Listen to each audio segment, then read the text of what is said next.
and gentlemen, happy Valentine's Day. Sunday, 14th of February. Sunday, 14th of February. Happy Valentine's Day. Flux with the flow and flux with the zone. I just want to say thank you for all my loyal listeners coming through. Happy Valentine's. Some of us, spend it on your own. You're loathing for lust. Loathing for lust and feeling sorry for yourself. You're on your own. You're single. But always think compassion. There's a police officer, 36. You can read it in a minute. 36. His wife and 3 kids. That's how devastated that woman will be feeling. I mean, how devastated are you guys being? You're loathing for Valentine's Day. You're single, and so it's not when you sit and think and realise. Police officer of all people that they're fighting, supporting our country, the democracy, hoping they're fighting for our rights, our freedom. They're doing their day-to-day routine, going to work. He hasn't turned up 3 days with a migraine, and then doesn't wake up in his sleep. That's an absolute shocking, absorbing information. That is really, really sad story. My heart and my condolences go out to that police officer and Essex police. That's in my constituency. They go hand in hand, day to day, work around the clock, making sure our safety is paramount. And then his life gets taken by a migraine. It could have been ongoing repercussions of maybe head injuries or taking his human excrements down in action. You don't know, he might have been struck on his head and we don't know the ins and outs. It's not, I don't look into it. It's just a sad story. We're here today. I've had a head trauma in the past. It could have happened to any one of us at any given time, but thankfully we are here, counting our lucky stars. Thankfully we're still here, we're still breathing, and we're still alive. Some of us are ever so lucky to be here today. Really are. I just want to say thank you so much for coming through, supporting the show. Just give yourself a spare of the moment. If you're single and you're on your own, there's always compassion. You've got to give compassion or your condolences to these other people that are suffering worse off than what you are. You're not in this alone, Valentine's Day alone. But also listening in. Do you know what listening does? It shows that you're self-maintained. You're pragmatic. You're optimistic, and you're flamboyant. Because you're learning, you're observing, you're keeping yourself preserved. That's the main priority, isn't it? Keeping yourself maintained, keeping yourself independent, keeping yourself pragmatic. You're listening to every institution, listening to every detail that I'm coming up with. You're thinking, actually, this guy's talking sense. He's got some credibility. He's enthusiastic. He can motivate an audience. Thank you so much for listening, guys. It means a lot. I need to establish a bigger, better audience. I need more people to subscribe to Proclamation News and Gatherings as we're moving forward.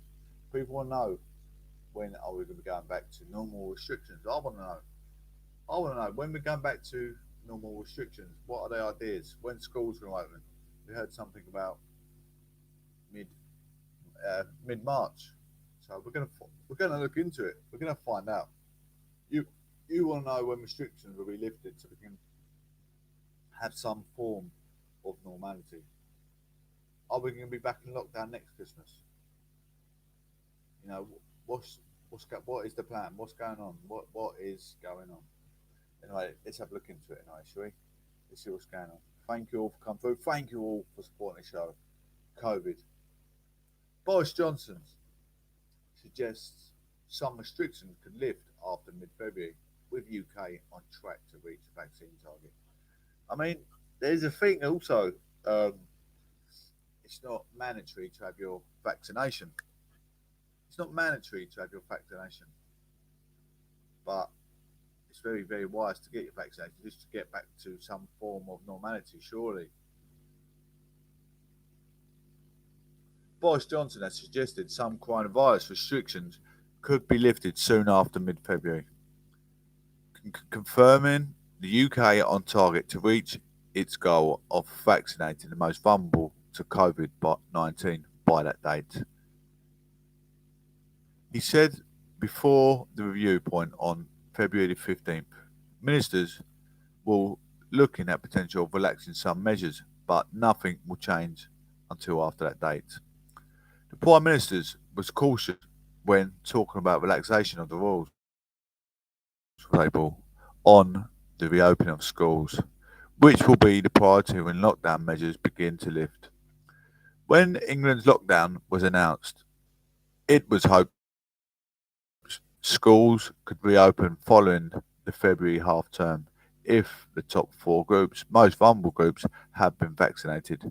Mr. Johnson, who was visiting a vaccination site at Barnet Football Club in North London, where around 13,000 delivered since mid-December, said the UK is currently on track with 6.3 to 6.4 million people have received their dose. Boris Johnson put on the potential for lifting restrictions after mid-February. Asked whether schools would open after the February half term, the Prime Minister said, "We're looking at the data as it comes in. We're looking at the rates of infection. As you know, the JCVI groups 1 to 4 are going to be vaccinated by February the 15th. But before then, we'll be looking at the potential of relaxing some measures. But don't forget this country has been made huge progress in reducing infection. I don't think people want to see another big surge in infection." Downing Street pointed out that February the 15th is a review point, and while a lifting of restrictions would be discussed before then, no action would be taken until afterwards. The Prime Minister's spokesman said, "It has always been our intention to ease restrictions where we can from that point on the 15th. And schools are obviously our top priority, pressed for a firm date on when schools would reopen." Mr. Johnson said ministers are looking at the data daily and trying to work out when we're going to be able to lift restrictions. Schools obviously will be priority, but I don't think anybody would want to see the restrictions lifted so quickly while the rate of infection is still very high. So to lead to another great spread of the infection. Boris Johnson on whether schools will be open before Easter. He added, we now got the R number below 1 across the whole country. That's a great achievement. We don't want to see a huge surge of infection just when we've got the vaccination program going so well and people working so hard. I don't understand why people want to get a timetable from me today when I can tell you is, well, all I can tell you is, well, we'll tell you to tell parents, tell teachers as much as we can, as much as we can, as soon as we can. He's under growing pressures from his own MPs to open schools in England. When that target is reached, amid warnings, children have become the forgotten victims of the COVID pandemic. The opening of 32 large-scale vaccination centres this week is another step in our fight against COVID. When you're invited to get vaccinated, please do so. You'll be protecting yourself and helping us defeat the virus. But he could not give a guarantee schools will be back before Easter. Believe me, there's nothing I want to do more than reopen schools. I fought to keep schools open for as long as possible. I possibly could, he said. Mr. Johnson went on. With this vaccination program, we've done, I think, 6.3 to 6.4 million people now in the UK as a whole. We are on target, just we're on the target to hit our ambition of vaccinating everybody in those vulnerable groups by the middle of February. On Friday, it was revealed the R number of the coronavirus in the UK had dropped below 1 for the first time in weeks, with the figure thought to be 0.8 to 1.0. But the Department of Health and Social Care has warned. Cases remain dangerously high and we must remain vigilant to keep the virus under control to protect the NHS and save lives. It is essential that everyone continues to stay at home, whether they had the vaccination or not. So, if you had the vaccination, stay at home. If you haven't had the vaccination, stay at home. Stay at home, where possible, unless it's necessary to leave your house. As simple as that. Swansea, man arrested over 9 Singleton Park sexual attacks. A 27-year-old man has been arrested by police investigating 9 sex attacks, which took place in a city park in the space of 5 hours. As I read this, talking about police officer losing life, it's when you realise the work they do, day in, day out, hand in hand, very, very hard to protect our safety. Our safety is paramount. I mean, a lot of you people listening, you might be, on a come down from last night's antics. Majority of England are probably on a come down after last night's antics, or all over the world, for that matter.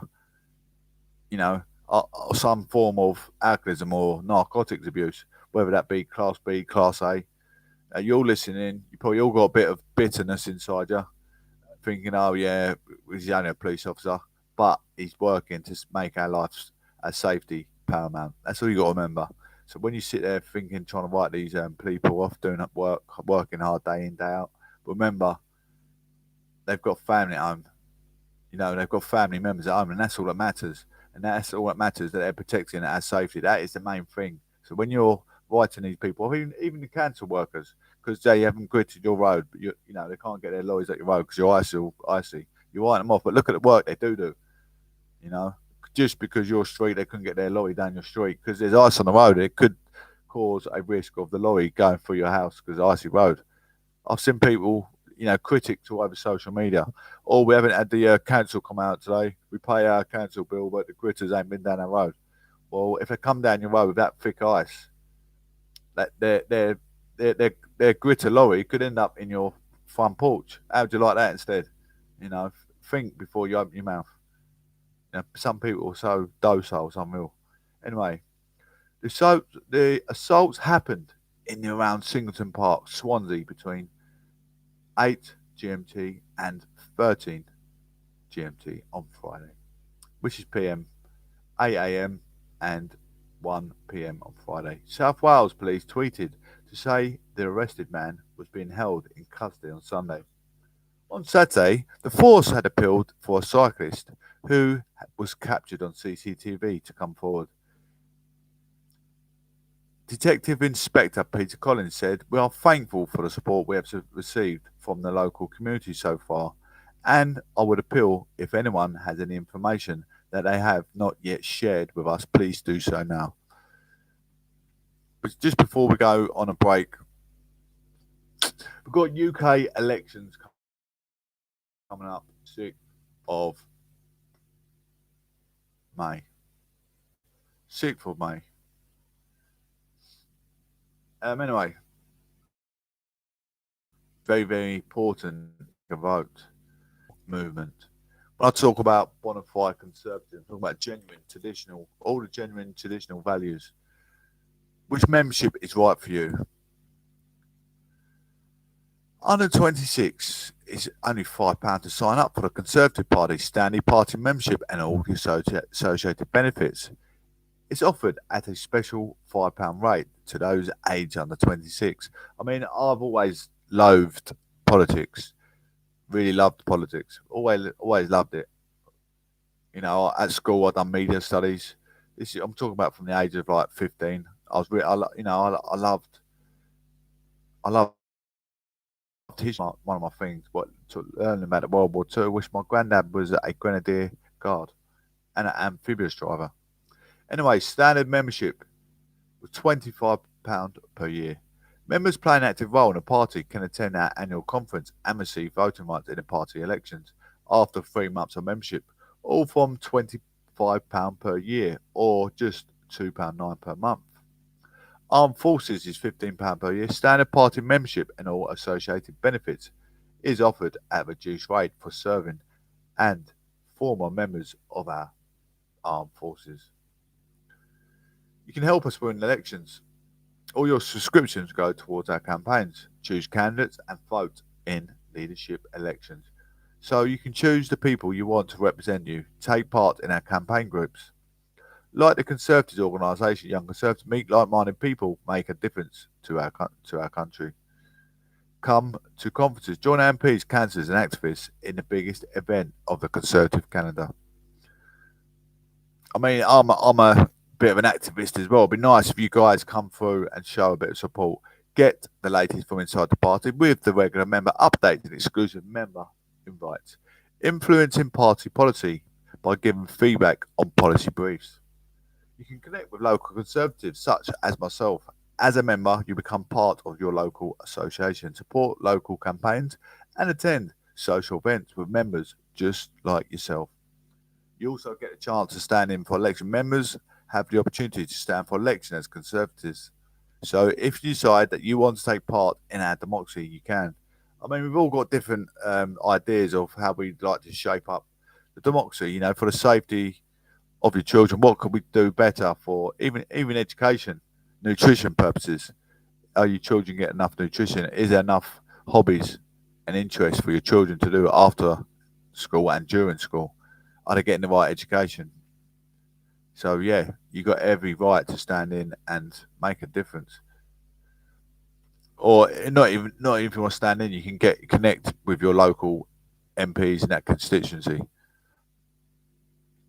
Anyway, we've got the elections in 20. Anyway, what elections are taking place? The Scottish Parliament, Inner Synod Ceremony, English local councils, regional mayors, London Mayor and Assembly, police and crime commissioners. You can register online to vote. How do I vote? What happens if I don't vote? Enter your postcode. Find your election information.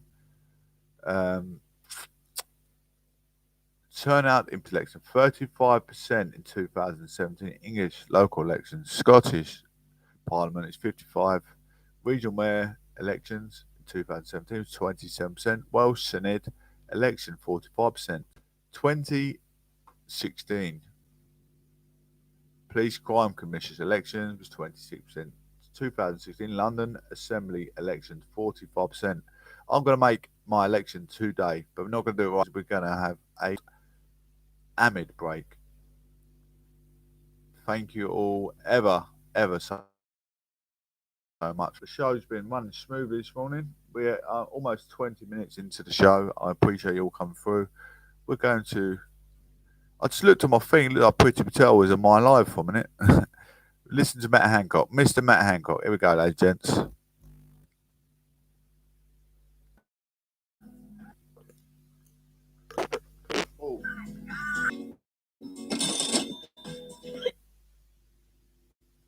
Whether they can have a summer holiday. But pandemics are difficult times and there is a lot of uncertainty. So I'm afraid people will have to be patient before we can get that certainty. Of course, the vaccine rollout is absolutely central to that, to make sure that we protect people as much as possible. So it's really good news that the vaccine rollout has been going so fast and that we've got such a high uptake. And we'll set out more in more detail when we can. But at the moment, unfortunately... Have you booked a holiday to Cornwall in the summer? Yes, I booked it months ago. So, that's what I really hope that we could do. And I've said before, I hope that we can have a great British summer.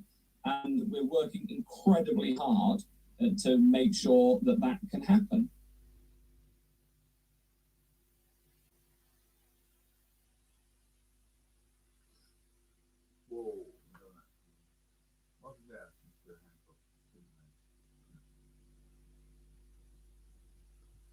And we'll be saying more on Monday about where we got to with the James Wonderful. On the 22nd, I'll be setting out more of the roadmap about the way forward, starting with schools. We very much hope on March the 8th. That's got to be the priority. Our children's education, our kids' education open as well. And then in due course, as and when we can prudently and cautiously of course, we want to be opening hospitality as well. And I'll be trying to set out much as I possibly can in as much detail as I can give, always understanding that forced into any kind of retreat or reverse ferret, if you see what I mean. I'm optimistic. I won't hide it from you. I'm optimistic, but we have to be cautious.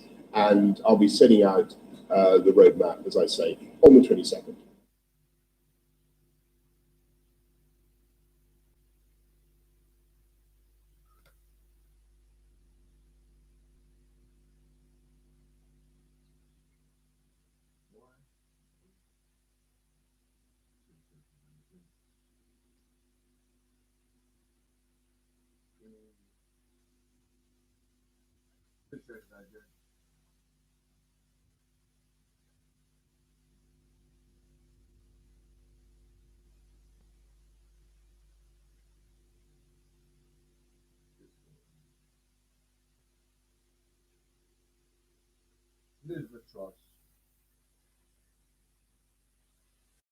Robert Cole, Director of the Centre for Policy Studies, and I'm delighted to introduce this speech by the Right Honourable Liz Truss, Minister for Women and Equality. We're at the CPS a few years ago. We were trying to think of the words which define what we're about, what our mission was, and the three words we came up with were enterprise, ownership, and opportunity. And of those three words, opportunity is the one that really doesn't get as much attention as it perhaps should. We talk a lot about the free market. We talk a lot about some ways to make people richer and more prosperous. But fundamentally, there's also an issue of fairness, that it really matters that everyone gets the same chance in life, gets the same treatment in life, that everyone is running the same race, being treated in the same way. And that's why I'm so very happy to introduce the Secretary of State today to be speaking on these really important issues. So, ladies and gentlemen, please welcome Liz Truss.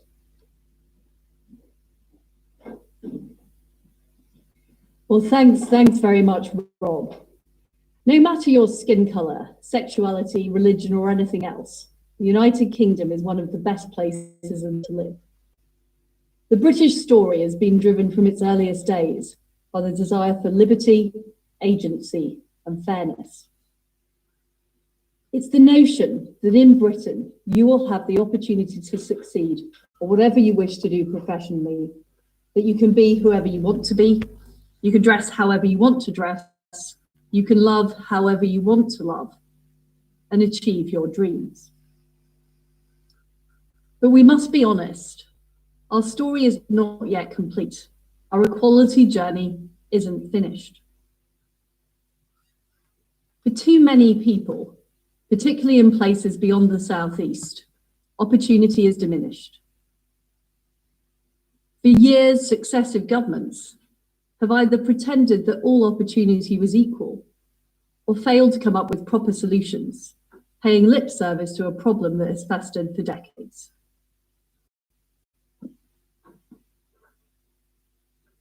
It was this government that finally tore down the social taboo when we were elected to level up the country, called the red ball, turning it blue. We were elected partly on the promise of fixing the scourge of geographic inequality and ensuring equal opportunity for all. There are still too many cases where your destination in life is decided by where you started it. So today, I'm outlining a new approach to equality in this country. This will be founded firmly on conservative values. It will be about individual dignity and humanity, not quotas and targets or equality of outcome, loud lobby groups. It will focus fiercely on fixing geographic inequality and addressing the real problems people face in their everyday lives, using evidence and data. If you were born in Wolverhampton or Darlington, you have been underserved by successive governments. No more. Things must change, and things will change. This new approach to equality will run through the DNA of this government. The moral and practical case for equality. For me, it's a moral and practical mission. Just as our forebears fought for change, we must fight for change again, challenging what is unfair and unjust today. It's not right that having a particular surname or accent can sometimes make it harder to shop. That pregnant women suffer discrimination at work, or that women may be encouraged to dress a certain way to get ahead. Or that some employers overlook the capabilities of people with disabilities. It's outrageous in the 21st century that LGBT people still face harassment in public spaces. As well as being a moral problem, it's shameful that we're squandering so much talent. If women opened businesses at the same rate as men, we could add £250 billion to the economy. If people of every ethnic group were fully represented across the labour market, that would mean an extra £24 billion of income a year. If businesses were fully accessible for disabled consumers, they could benefit from an estimated £274 billion a year of spending power. We can ill afford to waste this potential as we recover from COVID and build back better. Our new approach to equality will be based on the core principles of freedom, choice, opportunity, individual humanity, and dignity. Move well beyond the narrow focus of protected characteristics and deliver real change that benefits people across the United Kingdom. We will do this in 3 ways: increased choice and openness. Second, by concentrating on data and research rather than on campaigning and listening to those with the loudest voices. And third, by taking our biggest and broadest look yet at the challenges we face, including the all too neglected scourge of geographic inequality.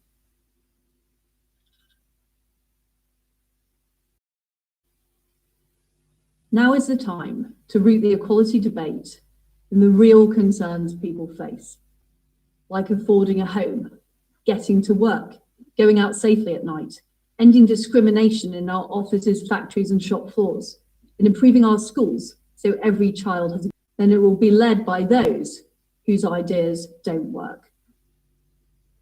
The ideas that have dominated the equality debate have been long in the making.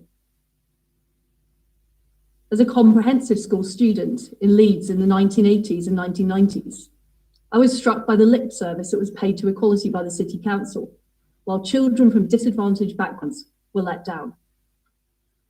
While we were taught about racism and sexism, there was too little time making sure everyone could read and write.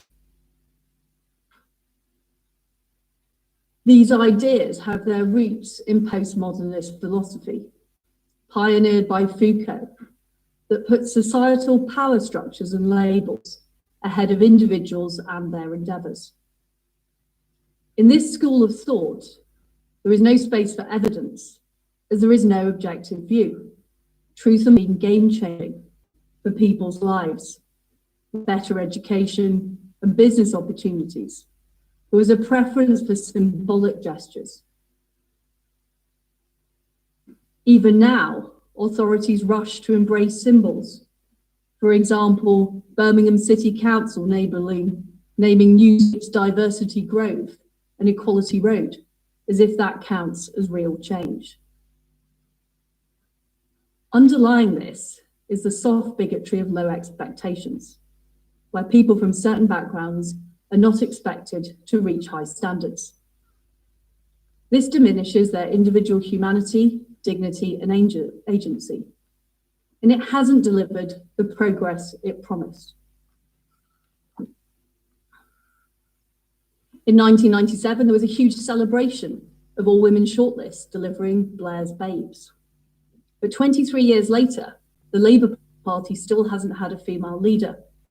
In the last leadership election, there were 4 women standing, but the man won. Again. In addition, this focus on groups at the expense of individuals has led to harmful unintended consequences. It's led to the left turning a blind eye to practices that actively undermine equality, whether it be failing to defend single-sex spaces, hard fought for by generations of women, enabling and tolerating anti-Semitism, or the appalling grooming of young girls in towns like Rotherham. Although time and time again, the left's ideas have been shown to fail, they still pervade our body politic. Study after study has shown that unconscious bias training doesn't improve equality, and in fact can backfire by reinforcing stereotypes and exacerbating biases. That's why this week we announced we'll no longer be using it in government or civil service. Whether it's affirmative action, forced training on unconscious bias, or lectures on lived experience, the left are enthralled to ideas that undermine equality at every turn. The absurdity was summed up just this week by the mayor of Paris, being fined for employing so many female managers she had breached a quota.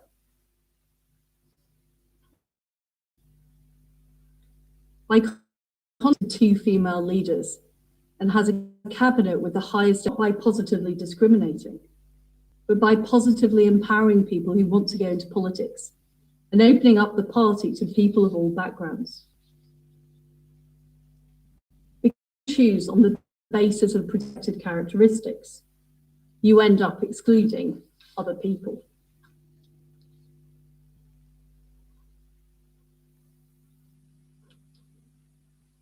Fairness, not favoritism, drives our approach to equality.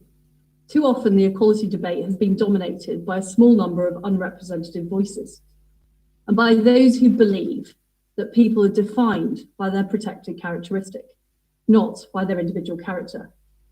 This school of thought says that if you're not from an oppressed group, then you're not entitled to an opinion, and that this debate is not for you. I wholeheartedly reject this approach. Equality is something that everybody in the United Kingdom should care about, and something all of us have a stake in. So I'm calling time on pink bus feminism, where women are left to fix sexism and campaign for childcare. Rather than virtue signalling or campaigning, this government is focused on delivering a fairer, a more transparent society that works for all and delivers genuine equality of opportunity. The work of the American academic Iris Bohnet shows that modernizing and making organizations more transparent is the best way to tackle inequality. When things are opaque, it benefits those who know how to game the system. We know, for example, that when companies publish their wage rate equal starting point for women and men, that automatic promotions based on performance help level up opportunities for women in the workplace, overcoming the barriers that make women less likely to put themselves forward for a promotion. And we know that evidence-driven recruitment in a clear and open structure is more effective than using informal and ad hoc networks. On the other hand, techniques like unconscious bias training, quotas, and diversity statements do nothing to make the workplace fundamentally fairer. By driving reforms that increase competition, boost transparency, and improve choice, we can open up opportunities. This is the approach we will be taking right across the government. To me, it's fundamentally important that the role of Equality Minister is held by someone who also has another cabinet job, as I do with trade. This ensures equality is not siloed, but is instead the responsibility of the whole government and all of our elected representatives. For example, the Academies Act 2010 meant that good free schools were established across England and more children had the opportunity of a great education. The 1980 Housing Act empowered over 2 million people to get on the housing ladder. And the independent taxation of women in 1988 gave wives control of their own money. All of these reforms promoted equality by giving people greater agency over their own lives and making systems more transparent. For example, we know that students from poorer backgrounds are more likely to achieve better grades than they were predicted. They lose out in the current university admissions system, which is based on predicted grades.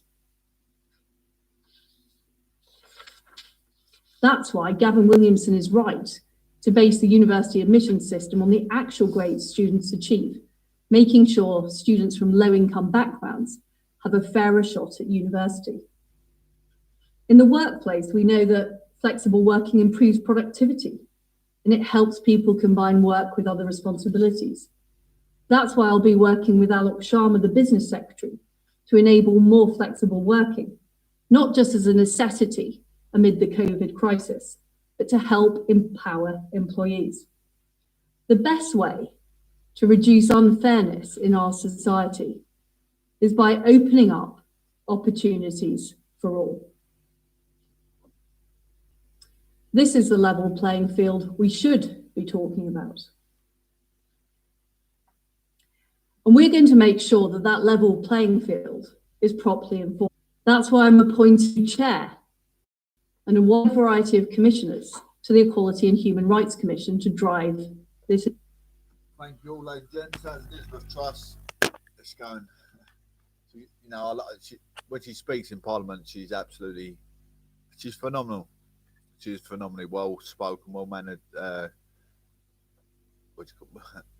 was going to call her honourable gentleman, but she's a lady, honourable lady, lady, if you like, honourable lady.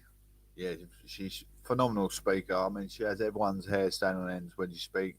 She's always speaking about children's education, further funding for education, the lack of nourishing throughout schools, making sure kids have got the right nutrition in schools. She's very, very, very diplomatic. She's doing the right concept as we speak for the children day in, day out, making sure they've got the right education, the right schooling needs, all the right support, mentally and mental health support for families.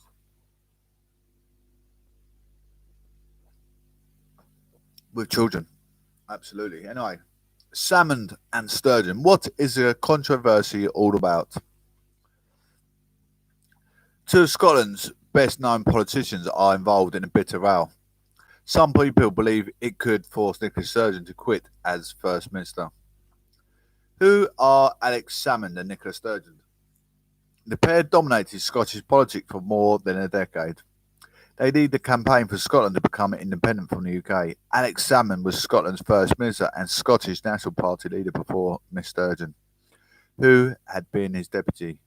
She took over after the 2014 independence referendum, which saw Scotland back remaining in the UK by 55 to 45%. Why had they fallen out? The row began when allegations of sexual harassment, which he strongly denied, were against Mr. Salmond by two female civil servants in 2018. The complaints were made after Miss Sturgeon asked for the new government policies on sexual harassment to be put in place in the wake of the #MeToo movement. Mr. Salmond believed the policy was aimed at him. Mr. Salmond and his supporters claim Miss Sturgeon has misled Parliament over the government inquiry into allegations. They've accused officials close to her of conspiring against Mr. Salmond. Miss Sturgeon denies these claims. The Scottish Government eventually admitted had botched its investigation. It had to pay Mr. Salmond's legal fees of more than $500,000 after admitted it had acted unlawfully. I mean, a lot of things. I mean, I'm in a scenario. All you guys come listen. I've got I'm in a case order with the court at the moment under allegations with social services, Cash, my children involved. As a father, I wear my heart on my sleeve, and I'm going to tell you not exactly on the tin. I'm going to cut a few corners, but I'm going to tell you, as a parent, how I see myself and my children. As a loving father, always took my children to Sunday school, where necessary, wherever I was, whichever constituency I was ever put in, my kids went to Sunday school. Give them the traditional values that I had, Like I say, money isn't money isn't health, and money is not wealth. Health is wealth. I should say health over wealth. It's no two ways about it. Health is wealth. You can have £2 in your pocket and be the most wealthiest man alive, because being the wealthiest man alive and overindulging with your wealth, like eating out, takeaways, not living a happy life, not getting up with a methodical approach to life without compassion as well for others. You can be rich, you can be inappropriate, you can be incomprehensible, you can be incompetent with money. It's, overindulging, going on holidays, just going for numerous amounts of takeaways just because you got money. That is how you can be overcompensating with money, and that is not wealth. That is not wealth. That is not wealth, because that is not health. I mean, like I say, I can sit here with 2 pence in my pocket and still be the most wealthiest man in the world because my health is intact. I know my sanity exactly as I say it is on tin. I've got 5 convictions. I was very, very stupid in 2000. I'm going to tell you all my convictions. So when you come in, you know who you're talking to, because no one has got the whistling Dixie life. You've got these prime ministers, these politicians, you've got these police commissioners. They've all, probably got away with a lot in their time, as you see some police officers, maybe not in the UK, but in America, sex offenders and whatever else. They think because they're top minority in the world because they're a police officer or MP or whatever, they're sexually abusing women or children. So, so before you try and get judgmental of what my convictions are, I've got 2018, I think, or maybe before that, 2015 actually, cultivation of supposedly cannabis. I got convicted. Cultivation to go out and sell, apparently, supposedly. That's it. I think one attempt of dangerous driving, 25 miles per hour. Someone slammed the brakes on at a green light, and I went into the back of the car. I was going 25 miles per hour, but my head hit the screen. I was under all kinds of shock. I fled the scene. So I got a ban on my driving license, but prior to that, I took 3 points for my ex-wife speeding. But that doesn't come into it. That does not come into my, my criminal record. That's thrown out of court. Regardless if she beat my children, beat me numerous amounts of times, I got done for domestic abuse charge, which theoretically she should have got done for domestic violence. So I'm going to tell you, I wear my heart on my sleeve. I'm not a person to pull the wool over anyone's eyes. So I went to her mum on numerous occasions and said, look, what your daughter's going to do to me. She's big enough to hit me. She should be big enough to take one back in her mouth. I'm an ex-professional boxer, If I punch even a geezer in the mouth, that geezer's not going to be standing on his 2 feet anymore. I can tell you that now. I've been fighting bigger blokes all my boxing career. And Kafkas are not interested in the father's rights. We just listening to Elizabeth Truss there talking about equalities and fair crack at the whip. It's not a fair crack at the whip when it comes to responsibilities with children. I've seen it in so many, exactly the same case. Another guy is trying to give all the qualitative visual evidence over to social services and Kafkas. They're not even blinking an eyelid at the qualitative evidence. Qualitative evidence is, visual evidence of, when I say visual, it's not a picture, it's a video. So you can see a video of a man jumping on my boy's leg. Well, the counteraction to that is my wife's partner. He says he didn't fall on my leg. He just, what did he say? I can't remember what he said. Oh, he knocked his leg, but he's swinging on a tree. If that's me jumping on a child's leg, she's run over a child outside William Bleakley Mews, but that wasn't reported, unfortunately. Otherwise, she shouldn't be anywhere near children. Scatty woman, absolute scatty woman. There you go. That is, and I got married under the influence of annulment as well. There's a lot of things to be spoken about, but I'm not going to sit in there all my dirty laundry. But just so you know, what some of us are up against in a day-to-day regime. Mr. Salmond was cleared of all 13 charges, all alleged to have happened while he was First Minister after a trial last March. The 9 women who made the allegations, including the SNP politician, a party worker, and several current and former Scottish Government civil servants and officials. In court, Mr. Salmond said the claims made about his alleged conduct were deliberate fabrications for a politician purpose or exaggerations. After being acquitted, he said there was a certain information he had been unable to talk about during the trial, but which would see the light of day in the future. The remark was widely seen as being a threat by Mr. Salmond to make their further allegations about Miss Sturgeon's involvement in the case public. Miss Sturgeon has suggested her predecessor is angry because he did not collude with him to make the sexual harassment allegations go away. Following the trial, 2 separate inquiries began, one by the Committee of SMPs and another by James Hamilton, the QC Ireland former Director of Public Prosecutions. Sorry about that. No, not sorry, because sometimes, when I've got dirty laundry being aired about me, you've got to be the better person, and you have to tell the truth back, don't you? The truth comes out in the end, because the dirty laundry always becomes clean in the end, because the truth comes out in the end. And so there you go, there you have it. What are the inquiries looking at? The committee is examining the Scottish Government handling of complaints against Mr. Salmond. It has accused both sides of attempting to obstruct and delay its work. Some government officials have been recalled by the committee after members were unhappy with the answers they gave, as was Miss Sturgeon's husband, SNP Chief Executive Peter Murrell.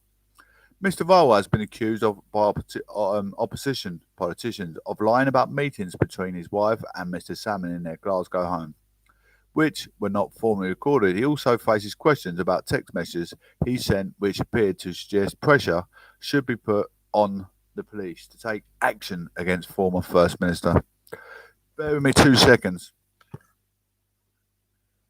2 seconds, agents. What on earth is that noise?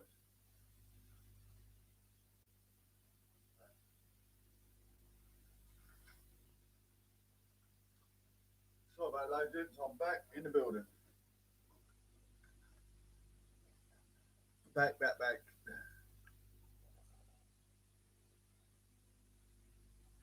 Sorry about that. The second inquiry is examining whether Miss Sturgeon breached the ministerial code, which set how ministers should behave by interfering with the civil service investigation into the allegations or by lying to Parliament. I think she has, yeah. Could be lying to Parliament. Under the spotlight is a meeting between Miss Sturgeon and Mr. Salmond's former Chief of Staff, Geoff Aberdeen. It took place in Miss Sturgeon's Scottish Parliament office on 29th of March 2018, when she is said to have been told about the allegations against Mrs. Salmond for the first time. Miss Sturgeon initially told Parliament she had not learned of the allegations until she was informed by Mr. Hammond himself a few days later. She later claimed to have forgotten about the meeting. The ministerial code says all the First Minister's meetings should be recorded, but the one with Mr. Aberdeen was not. What could it mean for Nicola Sturgeon? If Nicola Sturgeon is found to have broken a ministerial code, she should, under normal circumstances, be expected to resign as First Minister. However, polls suggest she remains popular with voters, and this might reduce any pressure for her to quit. The row has divided the SNP, with some prominent MPs only backing Mr. Salmond. With a Scottish Parliament election due to be held in May, it remains to be seen whether the controversy cuts through the Scottish voters. I mean, she is very diplomatic. She's very, very loved in Parliament. I mean, she gets my vote because some of her things which touch a lot of Christians' heart, letting them Syrians in. I mean, I don't know if any of you know about Syria. He's very, very involved in the Bible, in a Christianity way of, you know, of Jesus' life. So her letting all them Syrians into England, I was very, very against her letting all these refugees over. But when you realise Syria, I think they was up against having a war between Syria and Israel, I believe, and they've let all the Syrians come over to seek refuge in United Kingdom. I think she let something like 3,500 Syrians over just before the Brexit transition last year in 2019, 2020 perhaps, late 2019, early 2020. It was around about that time. See, I'm very, very, you know, when you say pragmatic, adequate sense, you can look that up. That, you know, that speech, what I just said, I'm very, very adamant that was the catch. Because I was in the choir, I was convener, facilitator. I was also a homeless support worker, all for as a philanthropist, like I've been majority of my life. I don't get any, you know what, I don't get any thanks, I don't get any praise for it, but I just do it for the sake of sanity. The sake of sanity. I've got the whole world. The whole world has always been, you know, my odds have been against me the majority of my life.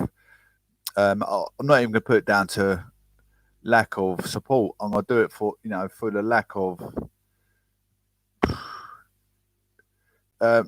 just a lack of response in wanting to do what I wanted to do. But this is actually what I want to do now. This is me predominantly every day in a methodical process. You call it methodical madness, methodical whatever you like, but this is what I want to do every day. I'm quite influential what I say because I know what I'm talking about when it comes to UK politics. I can talk about human resources, global warming. I mean, talk about human resources, global warming, all entails with, you know, what comes next. So, same as hydropolitics. Fish, it's, you know, it's human resources, but what we eat, it's what we eat, what we need to survive. It's human resources, all the cattle, you know, pollution, all the human population growth, building new houses, taking up farmland, you know, even taking up things like, I know you got play fields and you got trees growing. We need human resources for paper, trees. How you can get all these voting things for your door if we're going to keep cutting down trees, building new houses. Talk about a lot of things. Anyway, actor Kevin Hart's personal shopper charged with stealing $1 million.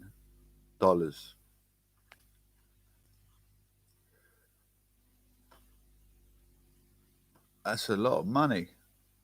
I like Kevin Hart. I don't know about you guys. If you watch Netflix, Kevin Hart is quite phenomenal. No, there's no business like show business. Everyone likes a bit. You know what?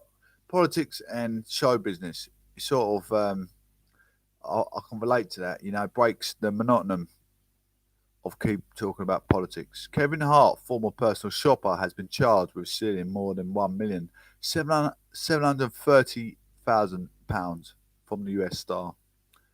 Dylan Jason, who began working for the Jumanji actor in 2015, is accused of making unauthorized purchases using Hart's credit cards. He is alleged to have racked up the payments between October 2017 and February 2019. The 29-year-old has been charged with grand larceny, criminal possession, identity theft, and scheme to defraud. If convicted, Mr. Sire from the Long Island in New York City faces up to 25 years in prison. He is due to return to court on February 17th. Queens District Attorney Melinda Katz said the defendant legitimately gained access to the actor's credit cards, but then allegedly continued to use them to spend astronomical sums of money. Mr. Sire is said to have bought items including Louis Vuitton bags and Patek Philippe watches. Miss Katz said he often posted pictures of the purchases on Instagram. Miss Katz said it should act as a cautionary tale for everyone to keep track of your expenses. Check your credit reports and diligently keep your financial information to yourself.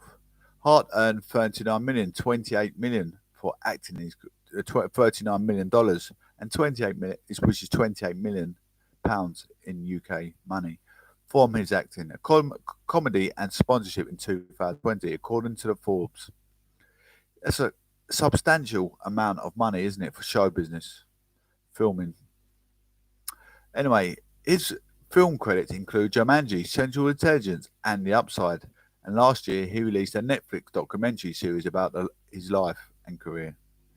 Hart was due to host the Oscars in 2019, but dropped out after homophobic comments he had previously made were unhearted by critics.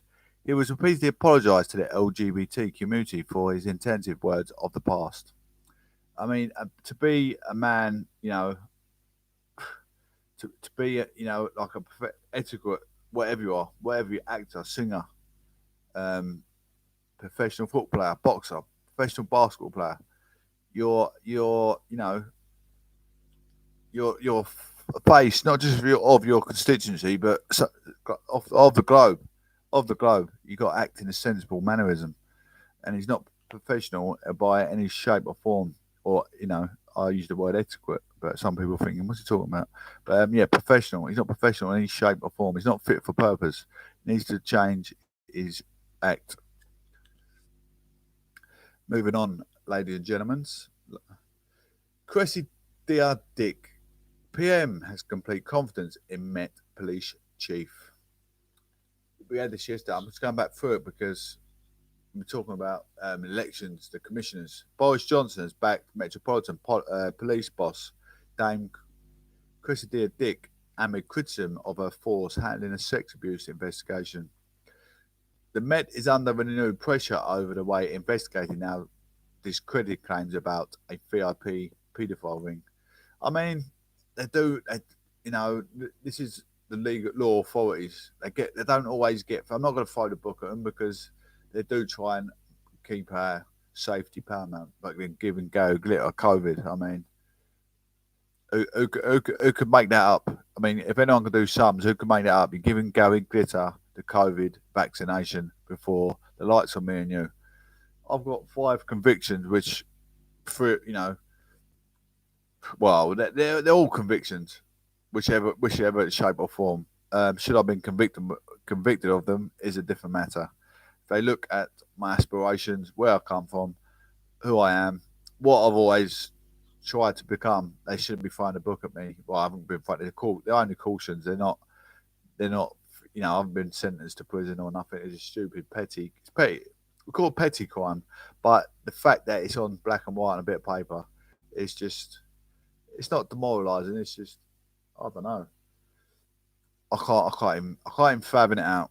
Very, very shocking, absorbing information. But there you go. The Met is under renewed pressure over the way it is investigated and discredited claims about the VIP paedophile ring. Home Secretary Priti Patel told the LBC that the Met and its chief faced serious questions about the episode. I mean, the paedophile ring, whatever it is, you know, like it's obviously a ring of sex offenders, I'm surmising. You know, much as we want to say let them burn in hell, it's not the English law, is it? It's not the English rule of law. I mean, they got to suffer, take their term in prison. They get let out. They shouldn't be let out of prison. I mean, to me, that's a 25-year prison sentence. You're taking a young, you know, some of these paedophiles taking a young child's life. It shouldn't be, you know, a 15-year-old, that's okay. No, it's not. It's not okay. If you're a grown adult, do you know what I mean? Especially some of you see like 40-year-olds. I mean, 40, 30-year-olds. You saw, I don't know, like 20, I don't know, can you swallow it at 20-year-old? I don't know, but over 30s and they're touching 15-year-olds and younger they need life in prison. Even 16, I mean, 40 years old. I mean, 16 is legal age. 40 years old, or even 30, you want to date a 16-year-old. Come on, mate, wake up, smell the roses. What's the matter? Grow up. You need to establish that you're an adult and you need to be dating adults. You know, grow up a little bit. But I mean, you even see it, police officers, 40-year-old police officer date at 16, well, maybe not 16, I don't know, but you see it and you think, Madonna, she's dating, how old's her bloke, 20? She's in her 60s. Come on, come off it. Why would you look at a 20, I still a child, and a 20-year-old boy? It's not even spoke of. It's not even spoke of because it's a woman dating a young boy. It's not spoke of. But if it's a man, 50, dating a girl of 20, people can be looking at a man walking down the road thinking, you absolute disgusting pervert. It's not even spoke of. I mean, women, no disrespect to women. I do support feminism in a strong way when it comes to business. But when it comes to sexuality and differences, it is a hell of a lot of difference. Women get away with so much when it comes to parental responsibilities, when it comes to paedophilia. Where is the fair trade thing that, Elizabeth Truss was just talking about? On an all serious matter, I mean, there is no justice. The system is no justice. Talking about equalities, a fair trade system. What Elizabeth Truss was saying, yeah, she's fair in what she's saying, but the dotted line is just exactly what I said. You hear about it's like when a teacher is grooming the young boys at the school. The parents are like, it's all right. It's he's my son. He's got him with an older woman. It's good. It's not good. Why is it good for a boy to be groomed and not a girl? It's ridiculous. It's horses for courses, basically, is what I'm saying. It's a shock. Number 10, later insisted both the PM and Miss Patel both had complete confidence in Dame Cressida. The Met has apologised for its actions during Operation Midland, in which a number of high-profile public figures were falsely accused of sexual abuse and had their homes searched. While accepting it made serious mistakes, during the two-period probe, the force rejected claims of a cover-up and resisted calls for senior officers involved to face disciplinary action. The window of Home Secretary Lord Britton, one of those who was wrongly accused, has said Dame Cressida should take personal responsibility for failings in the investigation, as Sir Richard Henriques was critical to 2016 report in Operation Midland led to the Met paying compensation to Lady Britain and others. He called for further action to be taken. He told the BBC another force should investigate the way Met officers obtained search warrants, accusing them of misleading a judge and failing to disclose there was inconsistencies in the accounts of main witness Carl Beach. Beach was subsequently discredited as a liar and a fantasist, and in 2019 sentenced to 18 years in prison for perverting the court of justice. Committed fraud and several sexual child offences. Many questions. Miss Patel told LBC Radio she would look closely at Sir Richard's concerns, which he first raised in an open letter to the Home Secretary in the Daily Mail. She said that the Independent Office of Police Conduct had exonerated the officers involved in the inquiry, although Sir Richard has suggested the watchdog, which found no evidence of misconduct or criminality, had failed to do its job properly and should itself be investigated. Asked whether she still had faith in Dame Cressida, Miss Patel said she done a lot of great work, and the two were working together to ensure recommended changes to standards at the Met were fully implemented. She added, the police are not above the law, and there are many questions that still need looking at and investigating. It is absolutely my responsibility to go back and look at some of these questions being posed. Serious questions are obviously being asked of the Metropolitan Police and Commissioner, and I will continue to ask those questions. Downing Street rejected suggestions. Miss Patel was wavering in her support. The PM's official spokesman said both Mr Johnson and Home Secretary had complete confidence in the UK's most senior police officer, who took on the role in 2017, and they were working together to reduce crime and protect the public from serious crime, terrorism and the pandemic. This was a deeply concerning case, and the PM's thoughts are with Lady Britain and others affected, the spokesperson added. Nobody should have to have experienced what they did. The public need to have confidence the police are exercising their powers in a proportionate way. Lessons learned. Dame Cressida Dick had apologised to Lady Britain and others caught up in the investigation, including former Tory MP Harvey Proctor and former Armed Forces Chief Lord Bramall, whose house were also raided. Lady Britain, whose husband died in January 2015, has said the buck stops with Dame Cressida Dick and accused the force of the culture of cover up and flick away. But she's speaking on Friday to Deputy Commissioner Sir Stephen House, who said the force was truly sorry for the mistakes it had made during the investigation and insisted that a lesson has been learnt. He added, Operation Midland is without doubt one of the most scrutinised investigations in policing history.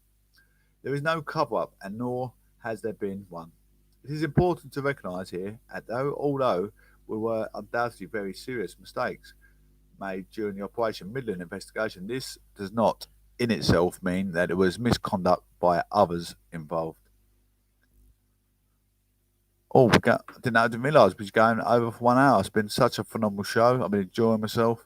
Hope you guys enjoying yourself too. We're going to have it's going to be possibly about a 2 hour show. We're going to see how it goes. It's on you. If you don't get vaccinated, I did say about this previously, it's on you if you don't get vaccinated. Tory MP Mark Harper. If you don't get vaccinated and you take COVID home and kill your parents, your daughter, your son, or your parents don't get the vaccination done and you kill your own kids, that's all on you. I've said this time and time again. Do you just care that much about yourself? You don't care about anyone else but yourself. You know, what sort of person are you? It doesn't matter if you're even if your stepmom or stepdad and you try and take responsibility of your loved ones. You're not caring about, you know, you're not caring about your partner, because your partner is either the mother or the father to them children. So if you're in that situation and you're still not going to get the COVID vaccination, they're not my kids. I don't care if they come round, I'll give them COVID. That's on you because you're selfish. You're selfish. You ain't got the minerals to own up that you're not a parent. You know, it's on you, and you should get vaccination or not be in that relationship with that person and move on and get out of the house. Simple as that. So that's on you too, as right. So there you have it. That's me letting my steam off for today. People who have used the coronavirus vaccine should not feature in the government's calculations about lifting restrictions. According to the leader of the group of Conservative MPs who are campaigning for an early end to the lockdown in England, Mark Harper, who chairs the COVID recovery group of backbench Tories, told the BBC News podcast that the rest of the population that should not be held back by those who choose not to get a jab. You can't say, I'm not going to take the vaccine, but I need everybody else to change their lives to protect me, he said. I'm afraid that risk you run is on you. It's not on everybody else. He said take up the vaccine and had been high so far, and the injection should not be mandatory. The former Home Office Minister made the comment after the government confirmed earlier this week that 2 million people in the priority groups for the vaccination in England had come forward or had been reached.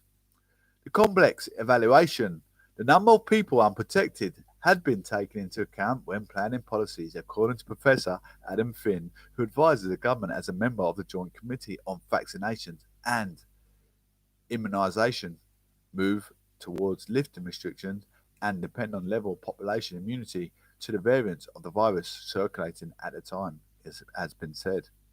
So just get the vaccination. This will be influenced by multiple factors, including the proportion of people who have received vaccine and the duration of protection following vaccination of infection. It's a complex evaluation, and we are all in this together, so just get your vaccination. About 70 Conservative MPs belong Mr Harper's COVID recovery group, which is enough to defeat the government on a vote in Parliament if the opposition also opposes the motion. He called for the coronavirus to related legal restrictions on activity to be repealed and replaced with non-binding advice. One of the most vulnerable groups in the population have been vaccinated, which the government aims to do by the end of April. At that point, I don't think you can justify legal restrictions at all, he's told the newscast. The coronavirus recovery group will seek to influence ministers next week as the study data on the impact of the vaccination programme on transmission of the virus around the country ahead of the Prime Minister's announcement of plans to gradually lift the lockdown. Bear with me 2 seconds, ladies and gentlemen. We're going back through that because I want that to sink into your head. Really needs to sink into your head. You know, why is it so important to get this vaccination? I'll repeat it 100 times. It means it sinks into your head. I'm not going to repeat it 100 times. Not how to do things. I'm not going to bore the granny out of you. But I'm going to go back through this. Then we're going to let the show run on. We're gonna.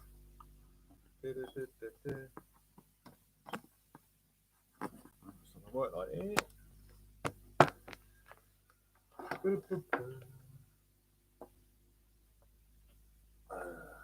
This is not fit for purpose.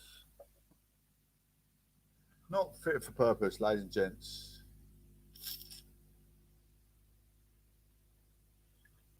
Not fit for purpose. Good afternoon, well, good morning, ladies and gentlemen. Happy Valentine's Day. Just remember, you singletons out there, you know, have a bit of compassion for those, especially in the elder folks as well, losing their companion through, you know, old age or illness. As you see from my previous post, police officer died tragic migraine, died of headache. So if you're single in Valentine's Day, have that thought. You're on your own. But sometimes being independent, you don't have to go through the unnecessary of, you know, concept of losing your partner in life. You know, life's a struggle as it is. Just take each day in stride. Enjoy the moment. Just enjoy the moment that you're alive. Enjoy life. Enjoy life the best you possibly can.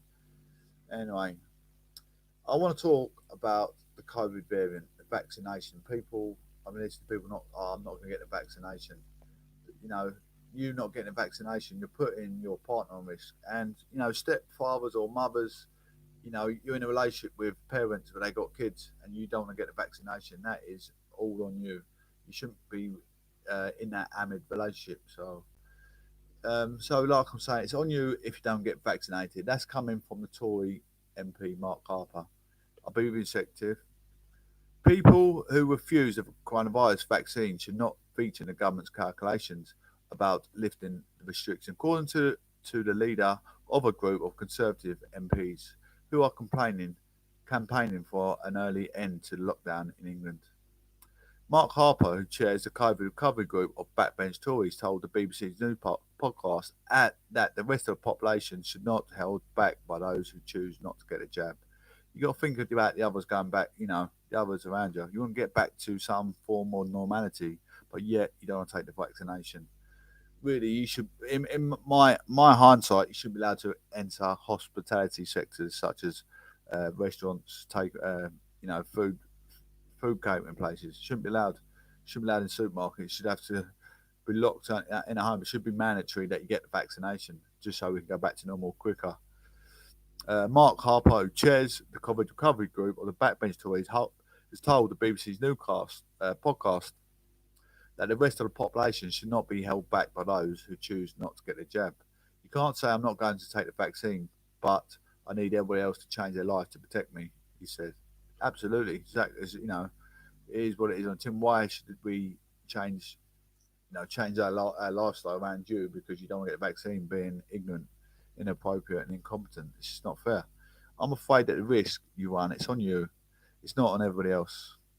He said the take-up of the vaccine had been high so far and the injection should not be mandatory. The former Home Office Minister had made comments after government confirmed earlier this week that 2 million people in the priority groups of the vaccination in England had not come forward or had not been reached. And you think about all the people that have actually died of COVID, and then you got people saying, I don't want to take the vaccination.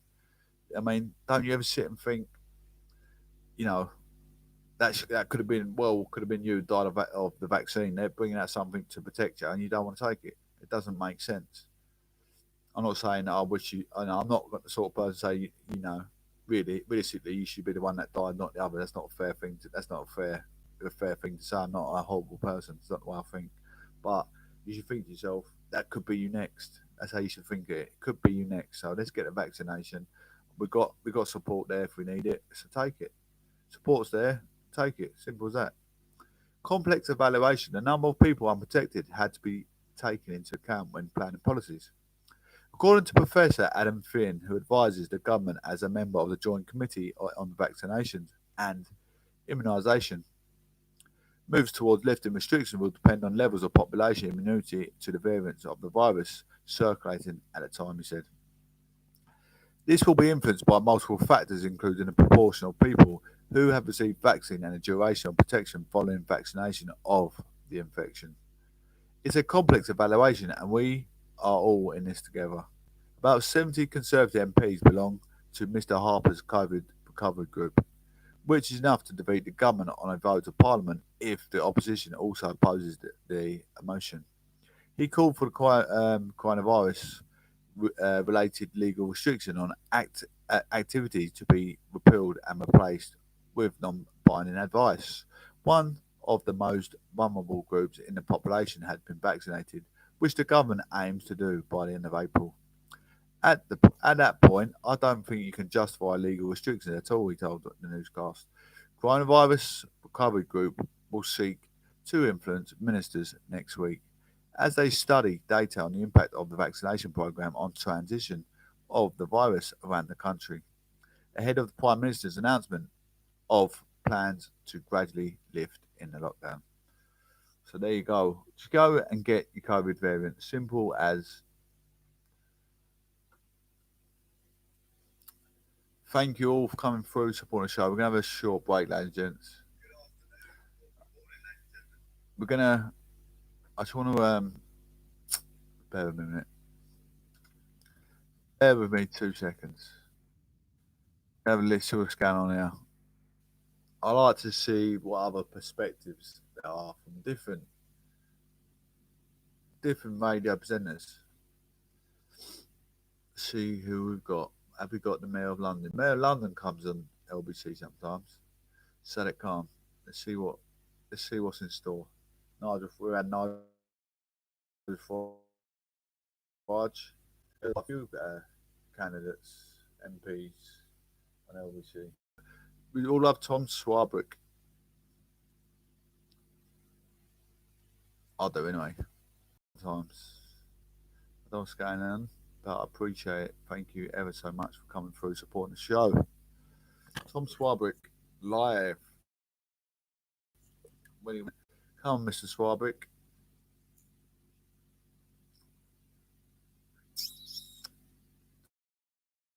Systems is a little bit up the spout.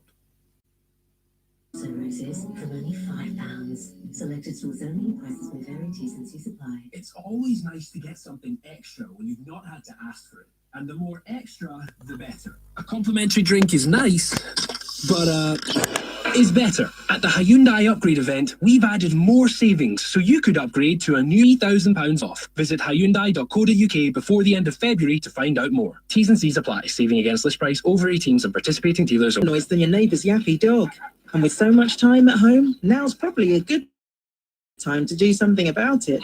The boiler, that is, not the dog. Get a new boiler installed by an expert British Gas engineer and spread the cost over 2.5 years, interest-free. Plus, get £150 off when you book before the 28th of February. Search British Gas New Boiler. British Gas, here to solve.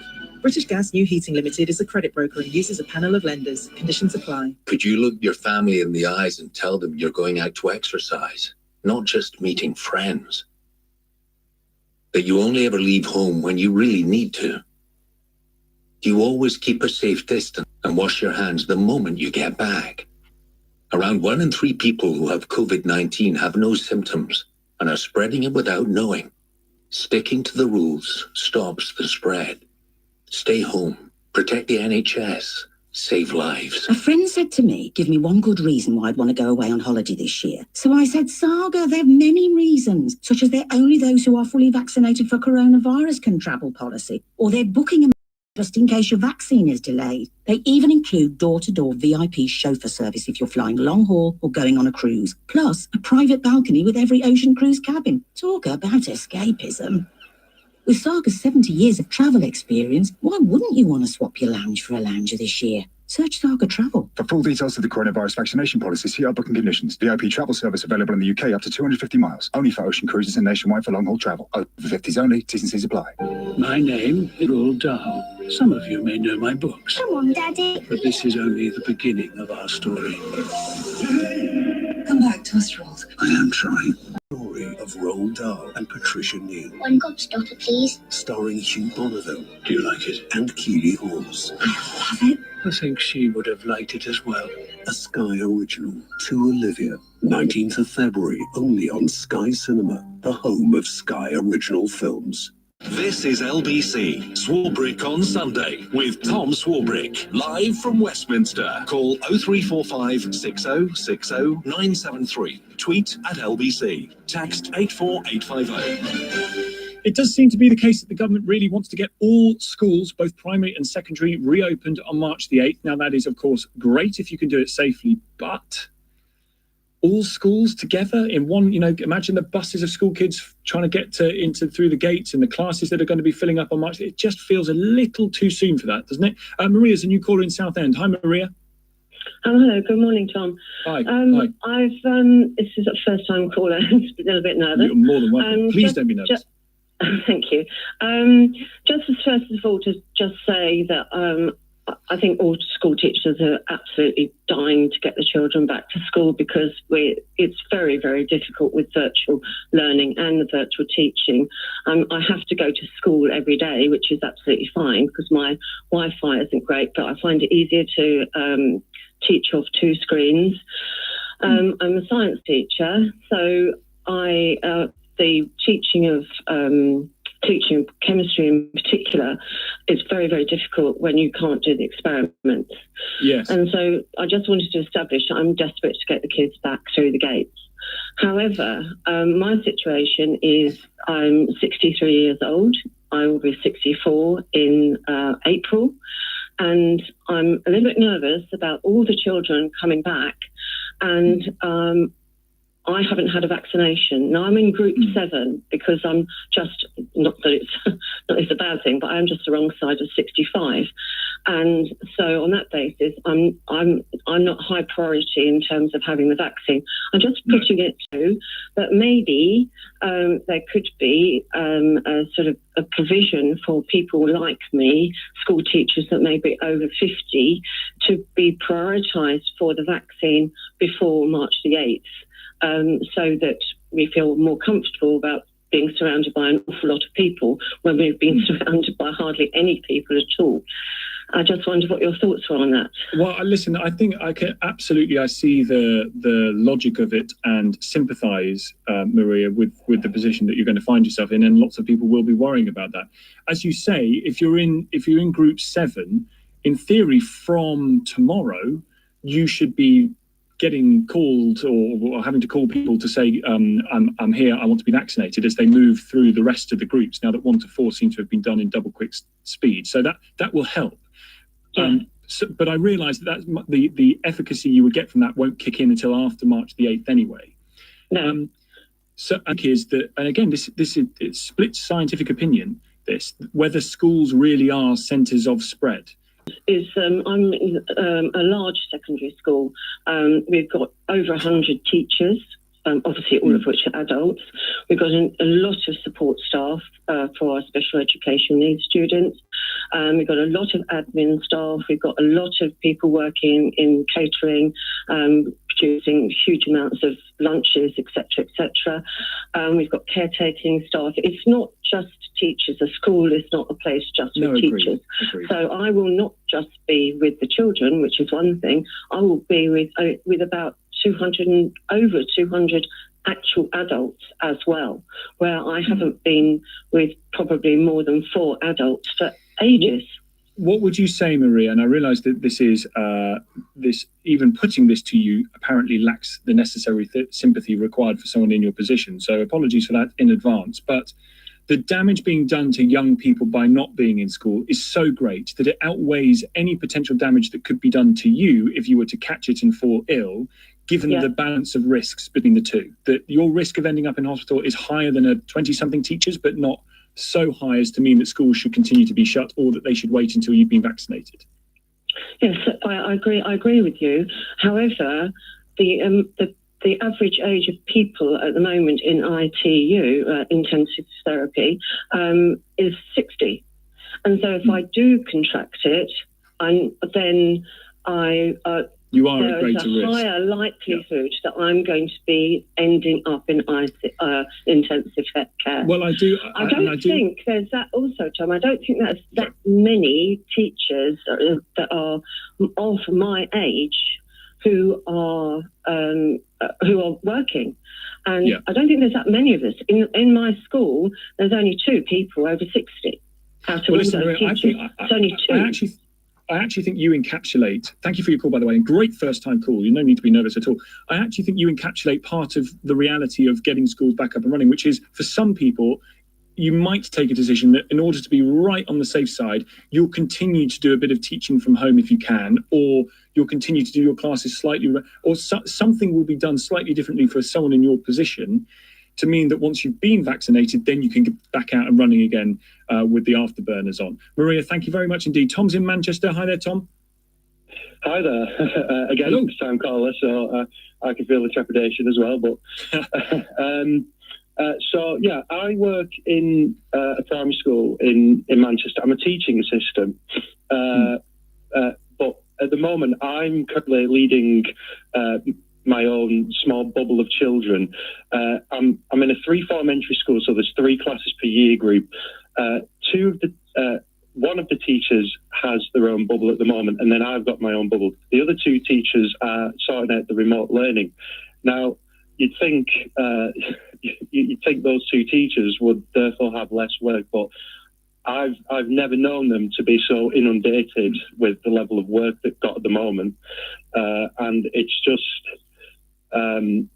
really, really difficult to kind of think about the kind of positions that they're in at the moment. But what I wanted to say really was, even like despite the fact that I can understand why a lot of schools aren't open at the moment, because it's looking after the children and the staff. We've had a few breakouts among the staff in terms of COVID, and I can understand that. But when you're actually in the classroom and you can see the impact that it is having on the children that actually are in school as well, not just the academic impact, but also the social and emotional impact, and it's trying to cope with the little things like friendships, argument with friends, but also like some of the important things like learning how to cope with failure and mistakes, and the amount of time that they've had off now. It's coming on to 8 months of missed learning time within the classroom. It's unbelievable. It's unbelievable, Tom. I mean, I know I keep referring back to my own children, but they're my own children. He has missed so much school. I mean, his first 2 years of his school life have basically been decimated by this, and so to have to start again and do it quite gradually is something that you and your colleagues have trained for, and that we hand them over to you with the best of intentions so that you can be able to do that, Tom. Listen, great first-time call. Absolutely no need to be nervous. Follow in Tom's shoes and give us a ring if you've not done before. 0345 6060 973 is the number. We'll come to more of your calls on the reopening of schools. We'll talk to you about the vaccination rollout, but this time when it comes to the rollout for people with learning disabilities, we've got an exclusive story on that. And then after 12, I want to talk about vaccine passports domestically. The Foreign Secretary has slightly opened a can of worms on LBC this morning. We'll dive into that can in a few moments' time. Tom Swarbrick here, 11:46.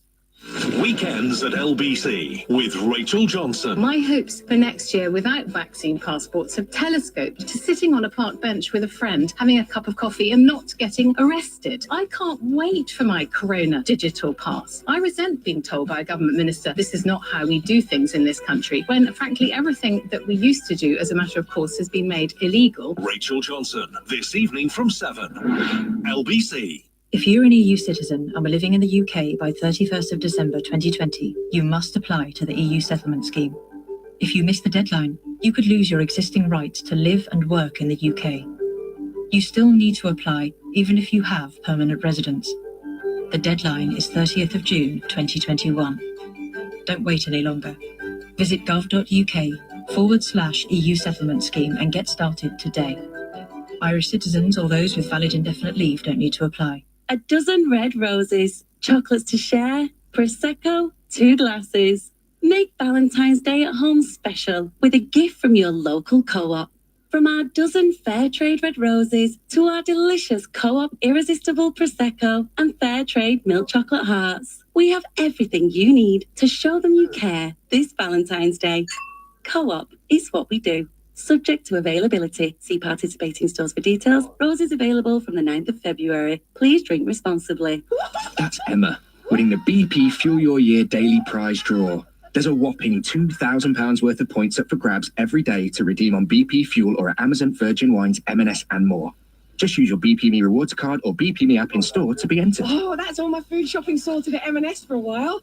BP Me Rewards. Little rewards, more often.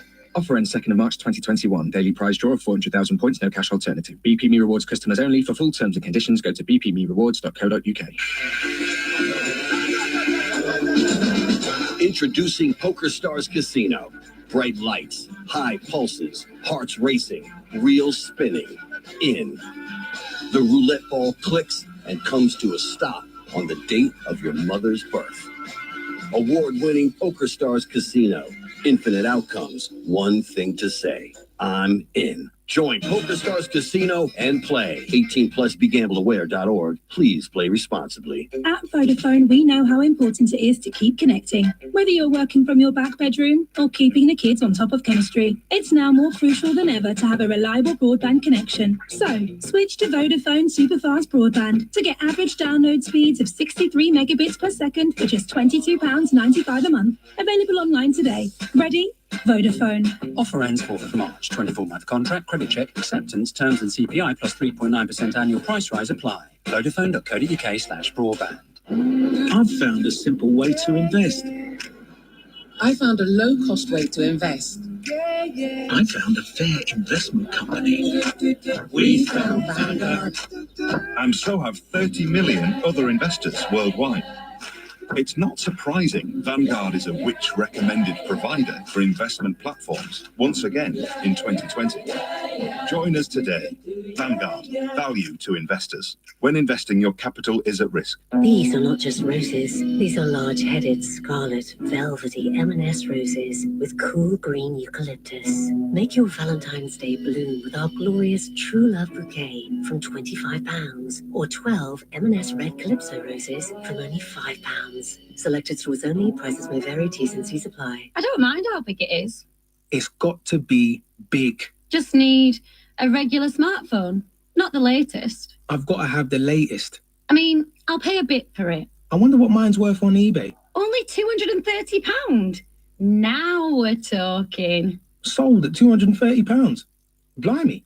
Time for a celebratory selfie. Now, what could I buy? Sell on eBay to make extra money. Buy, sell, eBay. Swarbrick on Sunday with Tom Swarbrick on LBC. Call 0345 6060 973. Morning to you. We're, of course, talking about what it is the vaccine rollout allows us to do, given its success in the rollout to the top groups. However, LBC has uncovered that the vaccination rollout to people with learning disabilities in the UK is a bit of a postcode lottery. There have been urgent calls for Matt Hancock to step in to change the Joint Committee on Vaccination and Immunisation priority lists, amid fears that it's leading to some vulnerable people getting a vaccine in one area, with people left waiting in another. Our reporter, Peter Gillibrand, has been personally affected by this, so decided to look into what the reality is for people with learning disabilities. Tom, people with a learning disability are 6 times more likely to die from coronavirus than the general population. For adults between 18 to 34, that then jumps up to 30 times more likely to lose their lives. Kevin's brother Nigel had brain damage and was 60 years old when he lost his life to the virus back in April. He just thought it was a cough that was going to go away, and he was irritated by it. And then he just increasingly got worse. And it was about a week after that he went into hospital. And he died within 5 days. But despite the risks, there isn't any uniform guidance on when this vulnerable group of people should get their vaccine. It's become a postcode lottery, with campaigners telling me they see it as blatant discrimination. 36-year-old Emma from Liverpool has a learning disability and cerebral palsy and was told by her doctors she wouldn't be getting priority access to the vaccine. Everyone feels left out. All my mates, they're getting upset as well. If you speak to them, they would get upset. Some people have had it, and some people haven't. On the other side of the country, I spoke to Jo Fisher from West Essex, who had to fight for her 27-year-old son, who's in a care home, to get the vaccine. The journey to the vaccine has been really, really stressful because you see the news, you watch, and you hear all these people are dying, and you think, and they're in care homes, and you think, my God, my son's in a care home. When's he going to get his? And why are they not talking about young people in care homes? It's all about older people. So as it stands, only older people with a learning disability and those with Down syndrome are in the top 4 priority groups, so they should have been offered a vaccine by tomorrow. Then we find severe and profound learning disabilities down in category 6. But Learning Disability England say individual GPs aren't consistent on this guidance. It basically means it's been left down to the local healthcare professionals to determine whether someone with a learning disability should have the vaccine or not. Baroness Hollins, who's fighting in the Lords to change the prioritisation list, says it's really bad practice for the JCVI to use those terms. What does it mean? It's a very old-fashioned classification, severe and profound. It was originally mild, moderate, severe, profound. It was all based on IQ tests, which don't quite have the same meaning today. There are even people in care homes with complex needs who are still waiting for a vaccine. Even more worrying for families is that those with a mild or moderate learning disability aren't on the priority list at all, even though they made up 65% of all learning disabled deaths from COVID in the first wave. Then there's the fact that where you live in the country changes your chances of being eligible for a vaccine. Some health authorities like Kent and Medway are now going to give all people with a learning disability a priority vaccine. So this has led to some confusion, really, about where people with a learning disability, if at all in some cases, slot into the prioritisation list.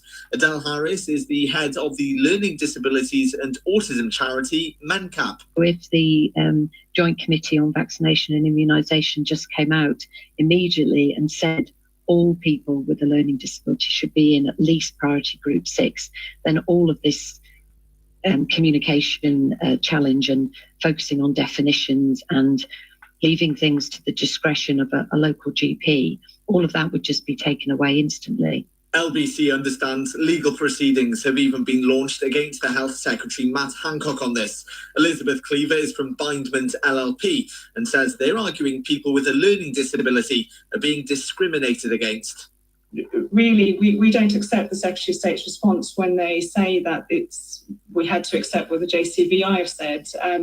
That's not the case. Secretary of State does need to consider other... Hey Chapman, how you doing, buddy?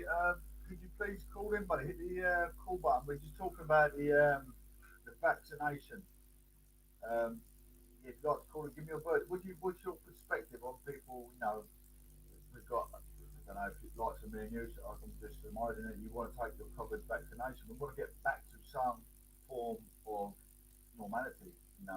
People with any morality, must be thinking, I need a vaccination. I want to protect, not myself, I want to protect my loved ones, my mother, my son, my ex-wife, or whatever, your parents.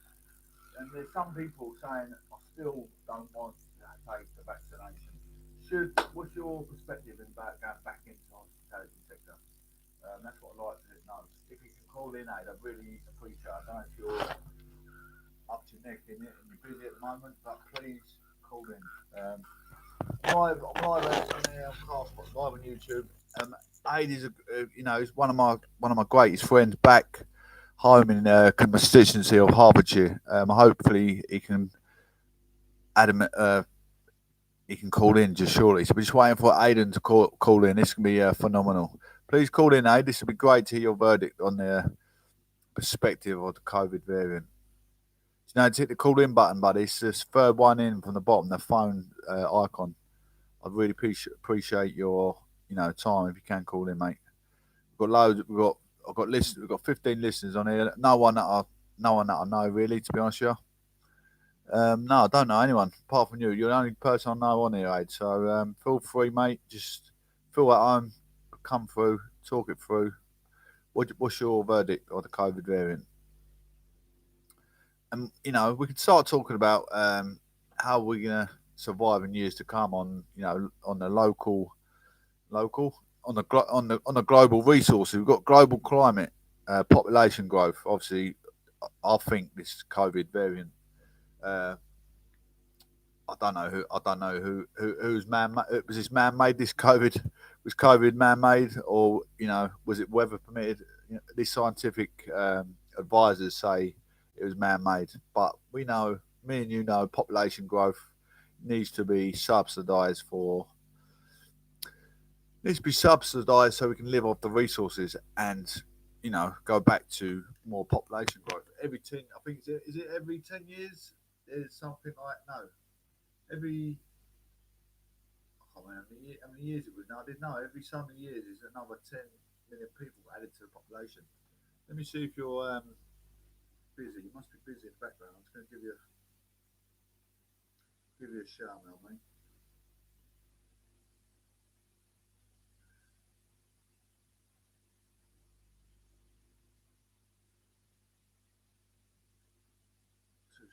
Two seconds, I don't do that.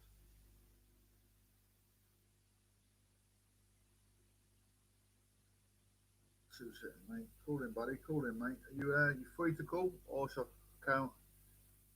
Are you free to call, Mr. Aidan? Anyone want to call in? Give me their verdict of the. I want to get to the bottom of it. Are you taking your COVID vaccination? That's what I want to know. That's what me. I'm hoping Aidan can call in and we talk about that. I'm just going to get on to the next segment, ladies and gents, of Essex. My friend's just having a coffee. Hopefully he can call in a sec. I tell you what, I love talking to my friend Aidan. It's nice to call all your friends, have your friends call in, support the show. I'm gradually building a phenomenal audience. I've actually come in, supporting the show day in, day out. I do this predominantly most days, as and when I can. I've always in haystack. Sometimes you can't find me. Criminology. Like I was saying yesterday, what sort of psychomotor state facts just by the tip of my tongue? Because I'm reading journalism day in, day out. From a man that reads journalism day in, day out, knows what day it is, knows what time of year it is, can never be wrong. I say this, I've obviously got things going on with court. I'm on the ball 365 days a year. 3 people were arrested by police following drug raids in Britain and Witham. Officers at an address of Holden Avenue and Rue de Genoons in Braintree, Essex, and Fox Close in Witham on the morning of Tuesday, February 9th. A 47-year-old woman and 2 men aged 47 and 25 were arrested on suspicion of being concerned in supplying Class A drugs. They remain for questioning. The arrests are part of an investigation into supply of drugs in Braintree between July 2020 and January this year. They remain in custody for questioning. Part of an investigation into the supply of drugs in Braintree between July 2020 and January this year. The Essex police spokesperson said drug lines prey on vulnerable people and are linked to violence and exploitation.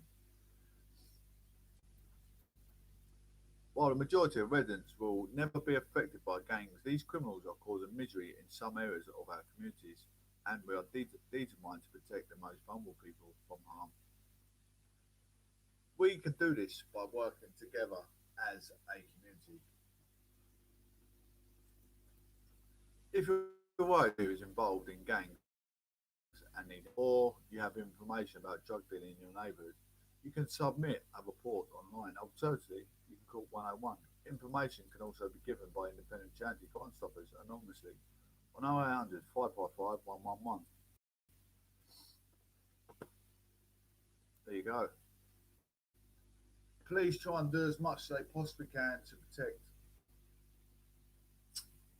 You see, well, there's only times like this that you can think to yourself, come only step forward to come out of love and lust. You don't need it. If when people worse off than you, compassion comes into a big part here to make you back to reality, your sense of realism. Your sense of realism. You're alive. You got a roof, you got food and water. Essex police officer died 3 days after missing work over a headache. This is a shock, isn't it? It's shocking, absorbing information. He left behind 3 children aged under 5. He had a migraine. He didn't turn up for work 3 days. He was missing from work with a headache. He died. 5 Essex police officers have pledged to walk over 1,000 miles in 24 hours in memory of a police officer who suddenly died from a brain tumour. It was in March 2020 when PC Owen Smith missed because of his headache. That's so sad, isn't it? So sad. He's left his wife and his children. Later that day, the 36-year-old suffered a sudden seizure and was rushed to hospital where he was diagnosed with a brain tumour. He tragically never recovered consciousness and died just 3 days later. He's left behind his wife Natalie and their sons Austin and the twins Fletcher and Franklin, ages 5 and 1 at the time of his sudden death. Owen's entire family has been devastated by the loss, as well as the entire policing team. Almost 1 year since the ultimate death, Detective Sergeant Charlie Cronin, PC Andy Gore, PC Dave Roberts, PC Darren Karen Bryan, and PC Charlotte Bale have pledged to walk 71,449 kilometres just in 24 hours. Over 1,000 miles in total. That's a substantial amount of miles. Could you walk 1,000 miles in 24 hours? What? I mean, did they have roller skates on? How can you walk 1,000 miles in 24 hours? Is that possible? That's not possible. They must have roller skates on going downhill, surely. And where do they walk? Because did you know the UK is only 600 miles long and 300 miles wide? So how do they walk 1,000 miles? The unusual number is in honour of Owen's police collar number 71,449. Oh no, they've done it. They've done it between them.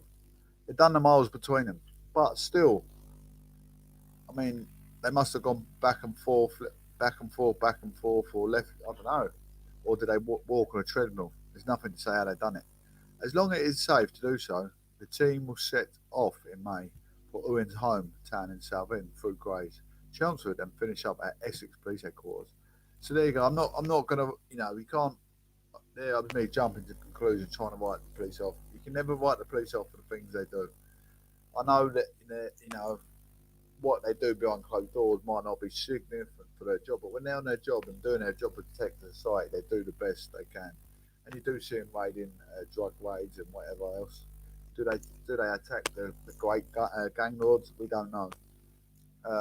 That's out of our reach, out of our contractor, out of my contractors, subsidise what they do and don't do, but they do, amply enough to protect our society.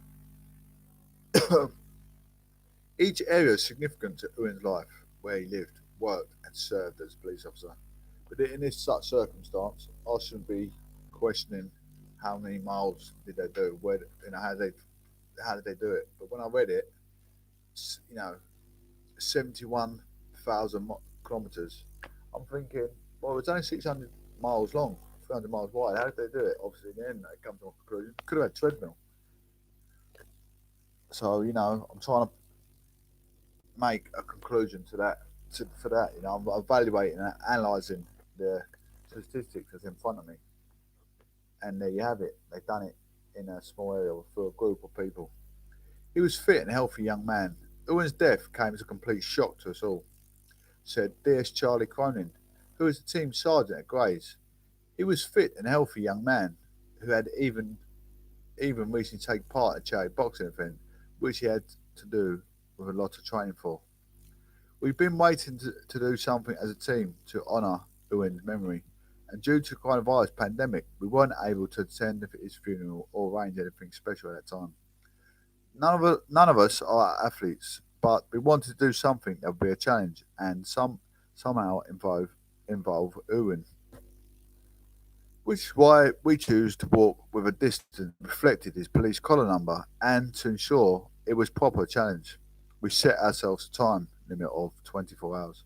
Could you actually walk 24 hours? They must have been on. They must have taken Pro Plus, or they might have gone into the stash out the back and nicked some drug lords' speed or car. Alongside Owen added, Owen's family have not only had to deal with this tragic loss, but had to do so at the start of the coronavirus pandemic and the introduction of national lockdown, something that none of us had ever experienced. This is why we wanted to raise money for Owen's family. Nothing we can do will ever make up for them losing Owen, but if we can make them feel a little better on behalf of Owen, then we'll do all we can. The team has so far £1,000 for Owen's family, having originally set out to raise $2,500 in response to the fundraiser. Owen's wife, Natalie, said, I am so touched by the thought of Charlie and the team have put into this, and I know that Owen would have loved the idea. Incorporating Owen's police collar number and the areas where he lived and worked in a walk makes it very personal and special. I'm going to be a realist about my suspicion of everything of life in humanities after I finish this. Because as we know in the Bible, everyone in life makes mistakes, even in their adequate career. Police officers, politicians, we all think they're squeaky clean, but then you see hammered in the newspapers, right, staring in front of your eyes, they've committed a array of sexual offences or, committed some form of adultery. Or racketeering or some narcotic act inside Parliament or in the police force. It happens every day. Someone always turns to sin, or they might be bullied. We can't outline why they've done it, but they might be bullied by gang members and made to take narcotics in a nightclub, perhaps while they're out with their wife or their missus. Who knows? I'm not here to point fingers or make assumptions, but no one's squeaky clean, is what I'm saying. Everyone deserves a chance at life. But my subject on paedophile, I can't speak about it because I've got children, and they get a second chance at life. Do they deserve a second chance at life? What about Gary Glitter getting his vaccination before the likes of me and you, like I said earlier? Well, I can't get over the fact that Gary Glitter, it's not like he done one child sex offence and learned his lesson. He done an array of sex offences. Then he goes and gets a vaccine before any of us, the likes of our mums and dads. My mum's in her 60s, my dad's in his mid-50s, and that I haven't had the vaccine yet. I haven't had the vaccination. What have they done in there? What makes you think, what have they done in their former life? I've had my vaccination. I'm a vulnerable person to catch COVID. You'd think it says they can give it to the vulnerable people first. Am I vulnerable enough to be in that section? I don't know. Possibly not. Obviously, elderly are more vulnerable than likes of me and you. So I might be middle class vulnerable. Who knows? Who knows? I'm alive and I'm well. So I'm here to tell the tale. That's the main thing. And I hope you guys that get offered the vaccine, take it as well. It wasn't until Charlie sent me a Just Giving link that I realised the team were raising money for us. I was completely shocked and overwhelmed. I can never begin to thank everyone for the thoughtlessness, kindness and generosity. We've been left devastated by Owen's death and miss him every day.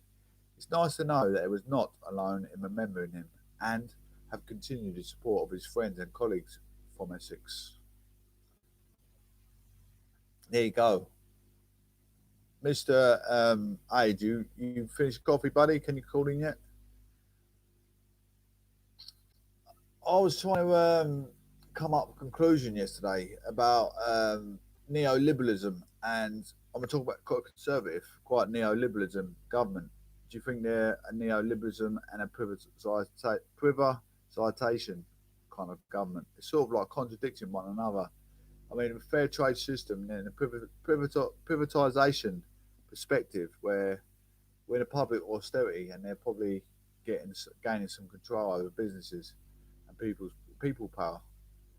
You can't, you can't go and mind your own business and do your own thing because you can't afford it. You can't afford to keep, say you own a pub, you've got to close your pub down, you can't afford to keep the rent, you can't afford the mortgage on the place, you can't afford to keep running it. So, but it's people with small businesses are suffering the most.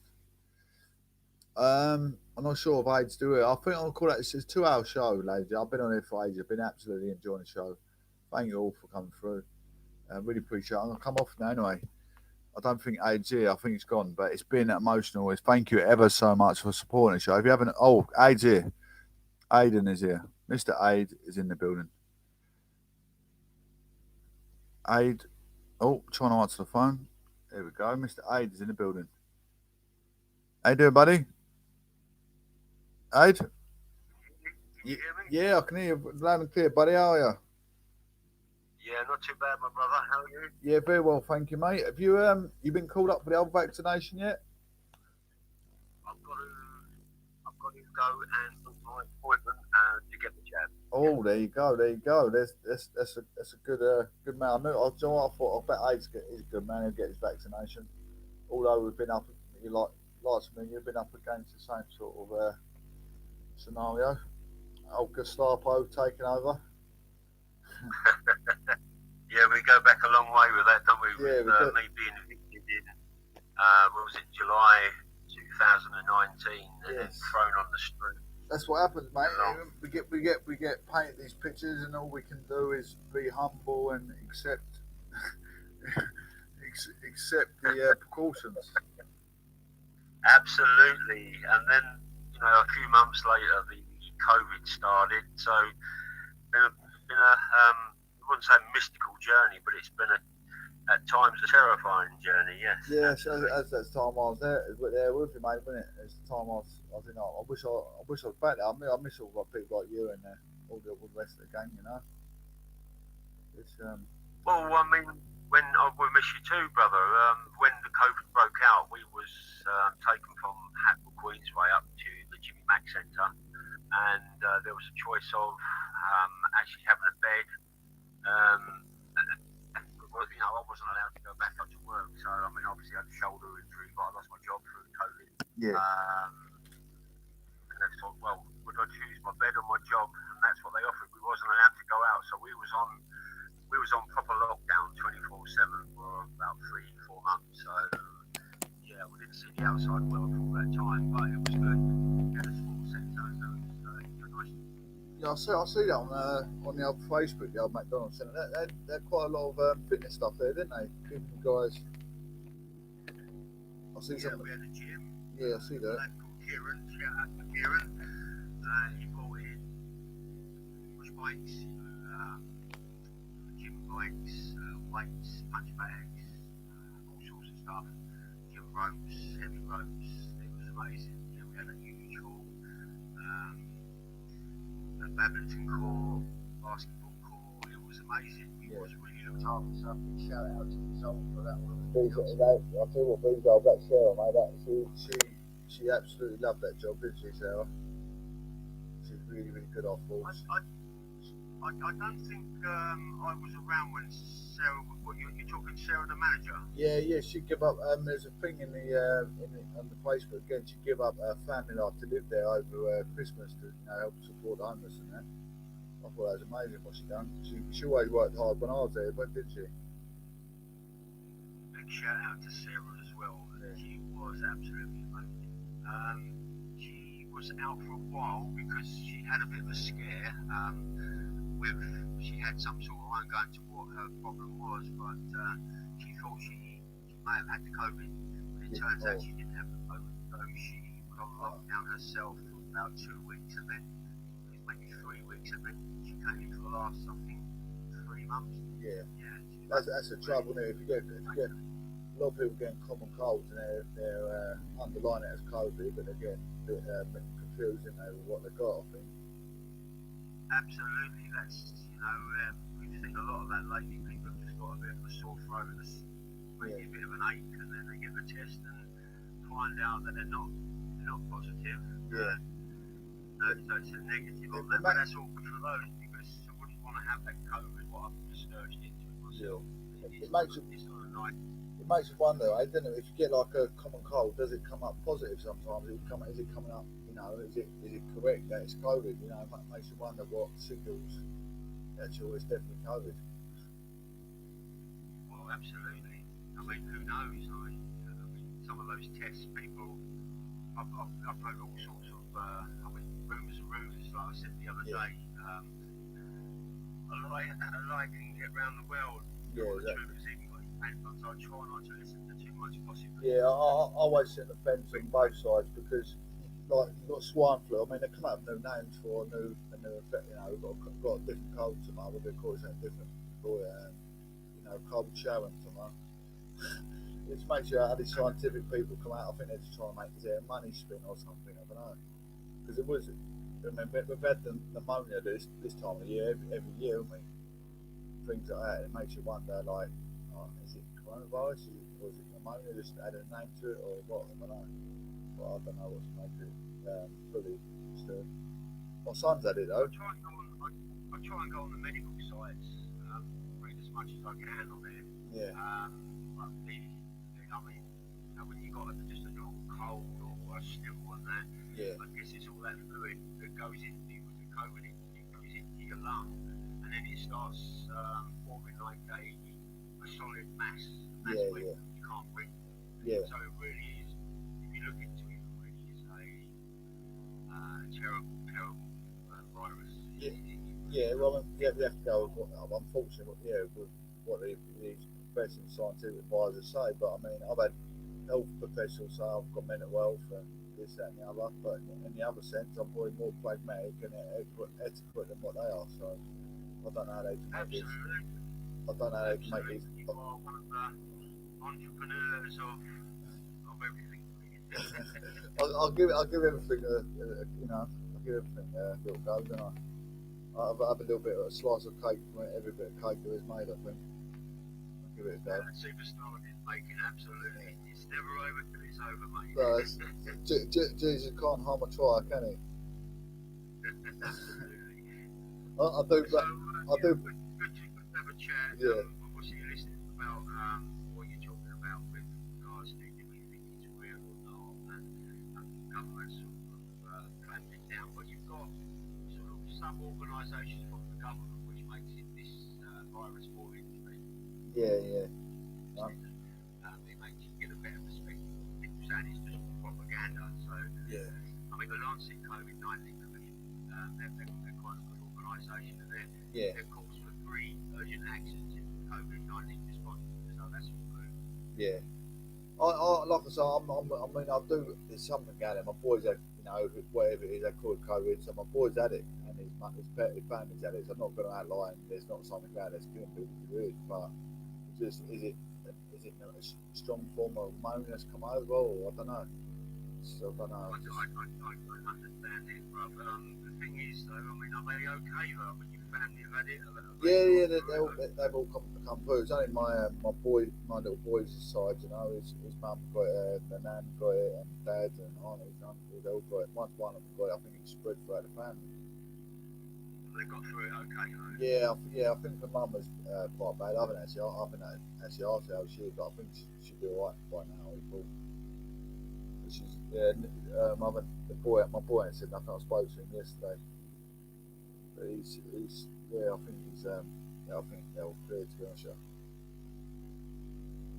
The people it's a bit like Russian roulette. I mean, it depends, like, you're spinning, it's like what variant, it's almost like you can get a strong variant. I was discussing with the family that it's maybe different strengths, like the variant, maybe one's stronger than the other. For some people, some others, again, as you said, if you've got underlying issues, asthma, COPD, or something like that. Yeah, that's going to affect them more. But what? It's worrying.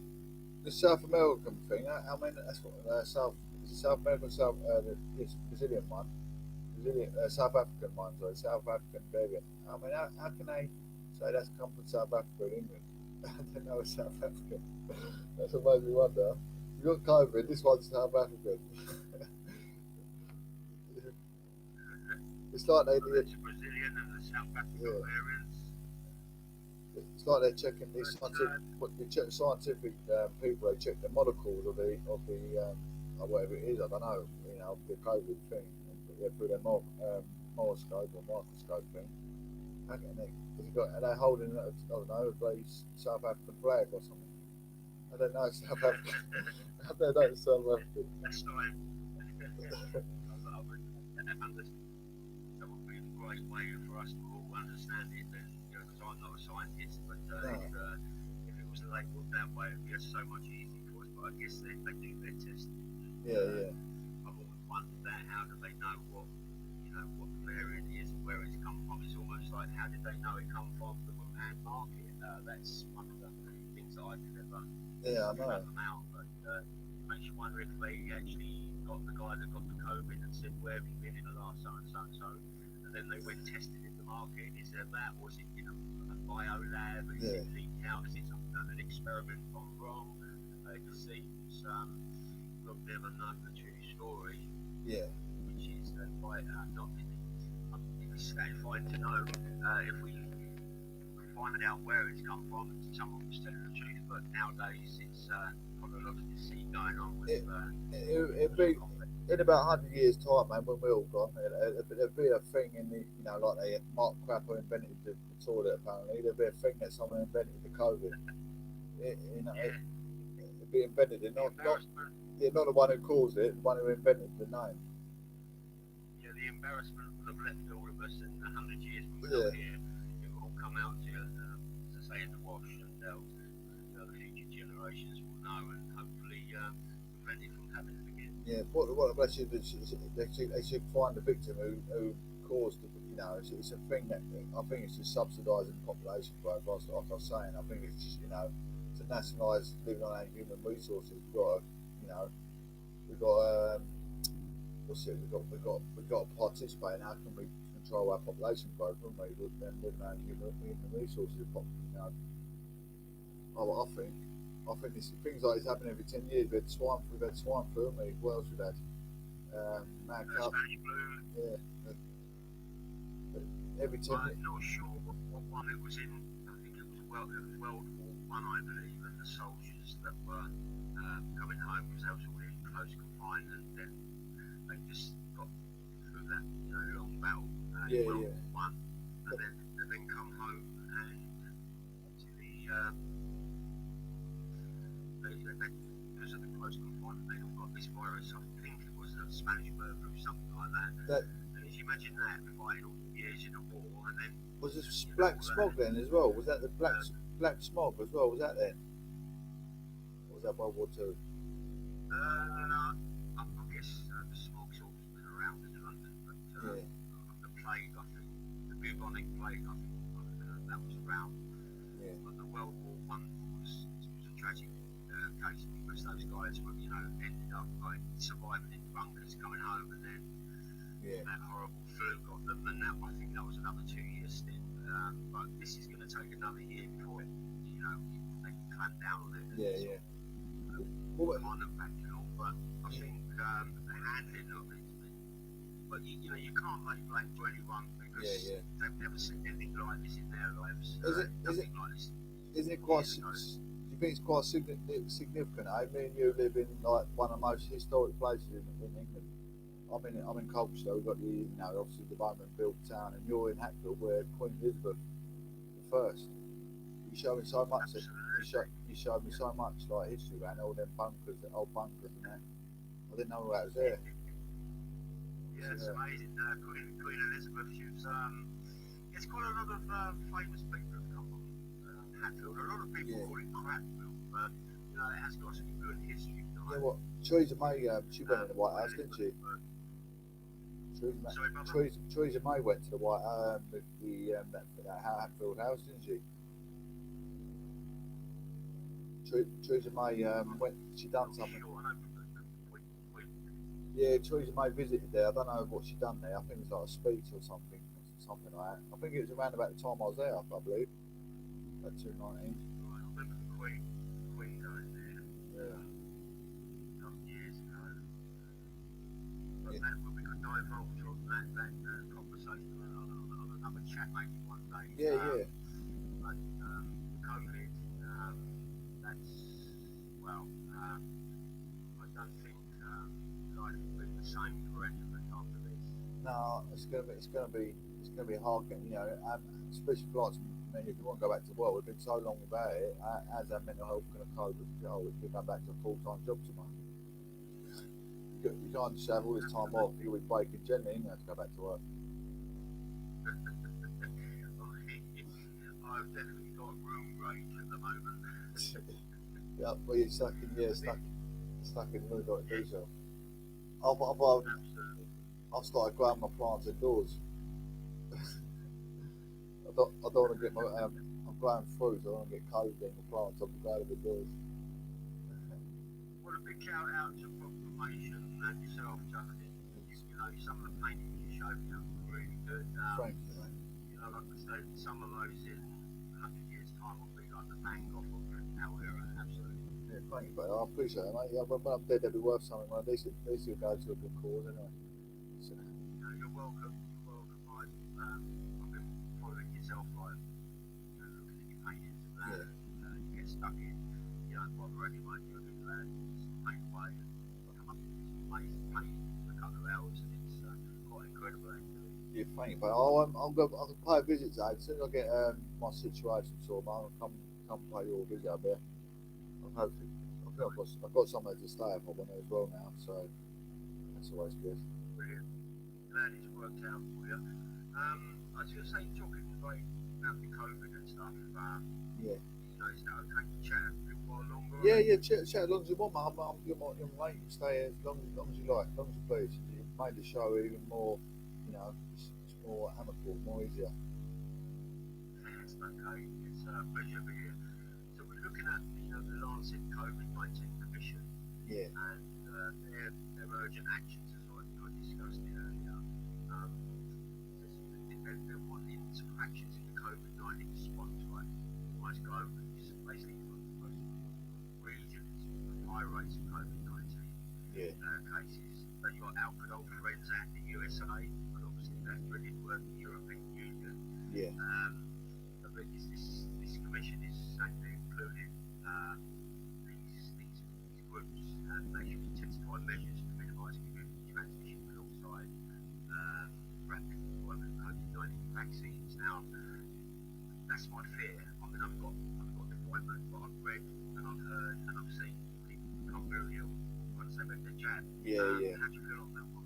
Yeah, I've seen. I mean, obviously, there's one guy in America. He died from having the vaccine, and then I know obviously my old pops I was living with in Hatfield. He's 75. He's had it, and he's fine. So I haven't heard of. I don't know. Have you heard of a great deal in England? People becoming really ill with it.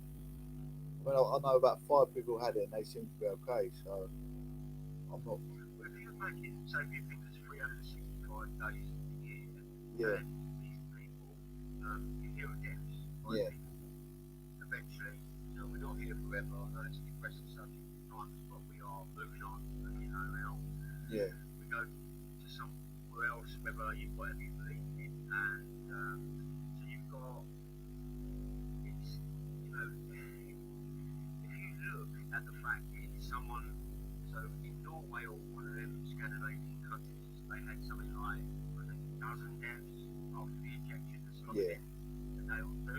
Now, is that just by chance that they've died? So if you put their lifetime, Yeah. something over 60s, Yeah. maybe over 70. Yeah. So say they're going to live another 20 years, or say they're going to live another 10 years, so that's 10 times 365 days, so that's a lot, that's that's thousands and thousands of days. Yeah. If you was to gamble on when they're going to die, and then say, well, what we could tell out that night, I'll never win a bet, and then you give them an injection, and then these guys that have given them the injections, oh, it's a coincidence that they died. That, I think, is the hypocrisy. Yeah. I think also, as you say, like if you've got like a heart problem, or you've got like you say breathing problems or something, then you go and have the test. You probably keep yourself. You probably put yourself under strain, having the injection. Sorry. Well, you are exactly. You are putting yourself under the strain, Jay. Because I tell you why. When they did these tests in the laboratory, getting the people doing the testing of the vaccine before it's rolled out. Yeah. They are specifically were you have to be healthy, a non-smoker, no underlying mental illnesses, no problems with your kidneys, liver, lungs, etc., etc. Yeah. Well, when it's rolled out, that vaccine is not given to those type of people. It's given to many people that have got underlying issues, and that's what I'm kind of getting at here. Yeah. It's a bit. It's a bit of a risk you're taking. Do you have it or don't you have it? If you've got a bad. It's not. But if you're vulnerable, it's not down to you to make that decision. No, it should be to your health professional to say, "Hang on, he's got bad heart. He shouldn't really be putting him under any more risk." I don't know. 100%.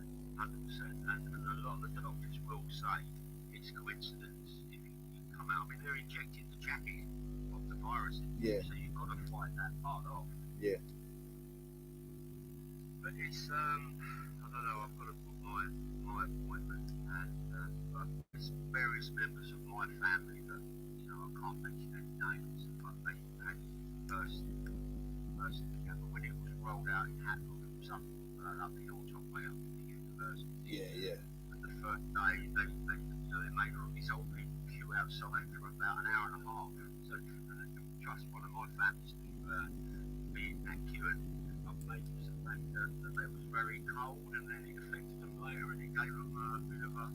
But they're fighting off that jacket of the vaccine.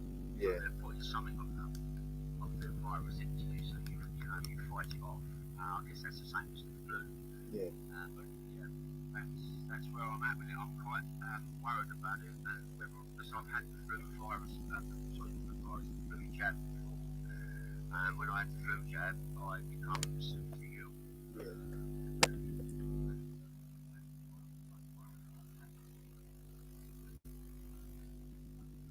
Yeah, it's definitely. It's one of the time it's put a lot of stress, anxiety. It's safe to say that majority of people think they've got bad mental health right now, don't they?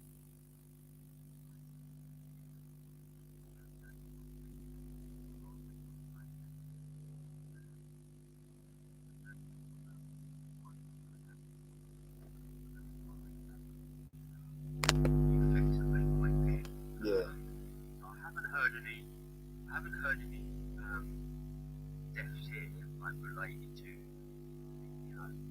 actually straight away having the jab and then on the same day die. I think I've heard it usually days after this is happening. Yeah. But people I know that have had it have said they just don't feel the same. Yeah.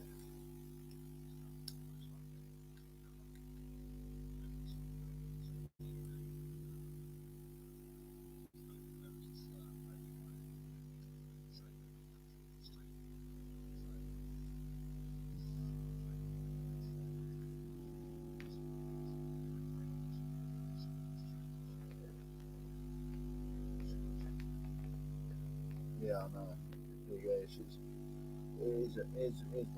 one time. I mean, it's going to play on your mind even when you have it. I mean, when I had the TB done, I was thinking, that's making me ill, but it's not. It's probably, it's probably protecting of some sort, but it's just on your mind that it's going to affect you anyway, isn't it? Either way. Yeah, is that the BCG? Yeah, TB thing where it's protects you from dog bites or the infection through dog bites and all that sort of thing, and busting arrows and whatever. Well, this is something interesting. When we had the BCG at school, they put these, like, I think it's a series of about 10 children. Yeah.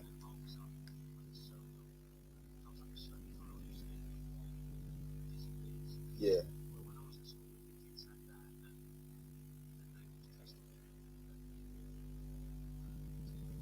Yeah.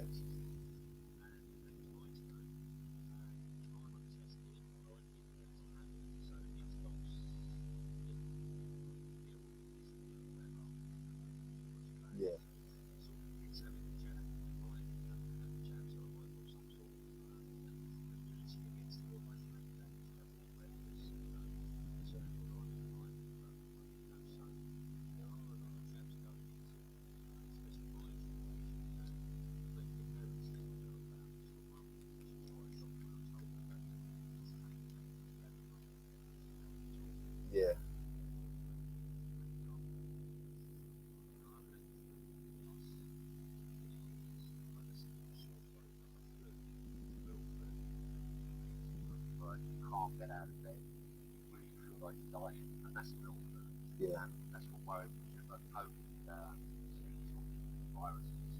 You know, the people I've listened to, they literally say it's 100 or 50 times or 10 times worse than the normal flu.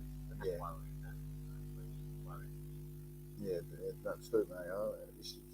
I just don't know. It makes you wonder when we're actually finally going to come out of it, doesn't it? I reckon, do you reckon another Christmas it locked in? Do you reckon we'll be locked in for another Christmas next year? I do, don't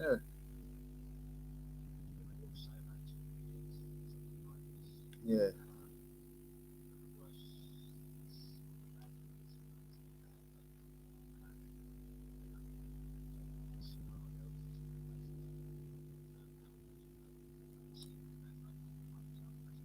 Yeah, yeah.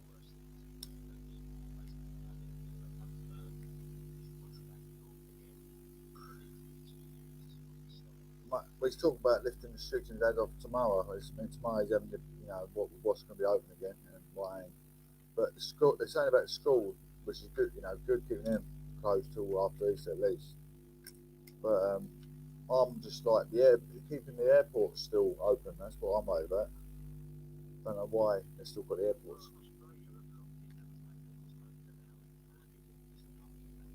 Yeah.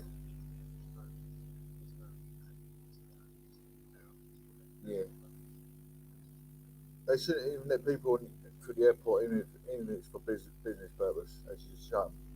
No one's have priority for going out. All priorities for anything should be shut, I think.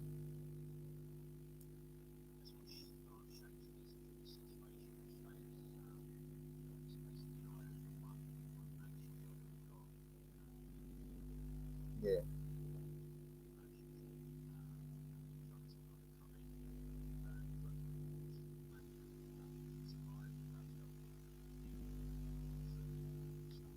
Yeah.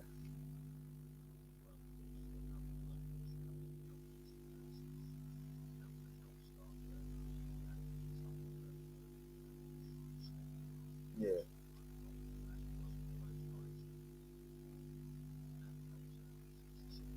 Yeah. I think we are a bit soft in our law. We are a little bit soft in our law, aren't we? I mean, Gary Glitter got our injection for me, yeah. So that goes to show that we're not quite up on our law with full potential. Everything will go through Parliament. It's got to be litigated with all different ministers. If they shut the borders from day one, I said that month, like probably about a year ago, I probably said it. They should shut the borders straight away, and they didn't.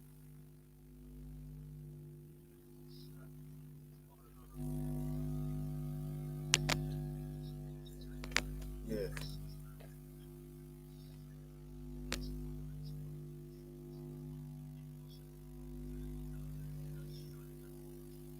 Yeah. Yes.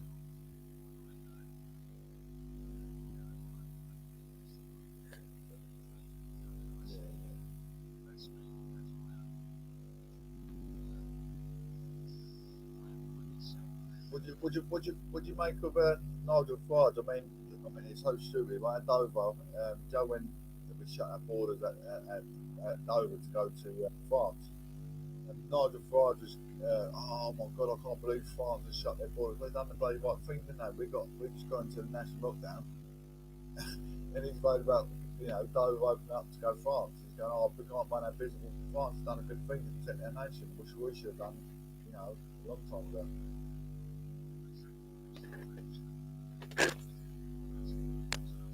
Yeah, I know. That's what I'm saying. That's France done a good thing for their country. It's what we should have done all around that border and the airport, everything. Oh, mate.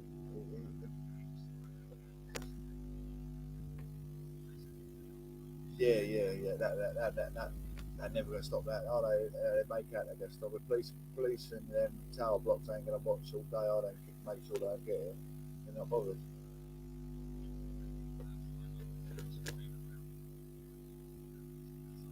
Yeah.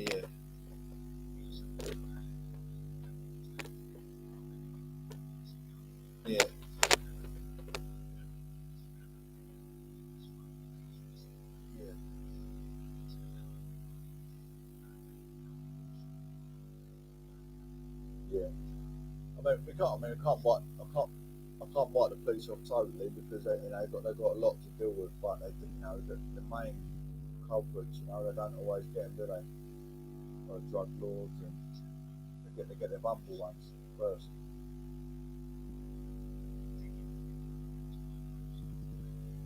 Yeah.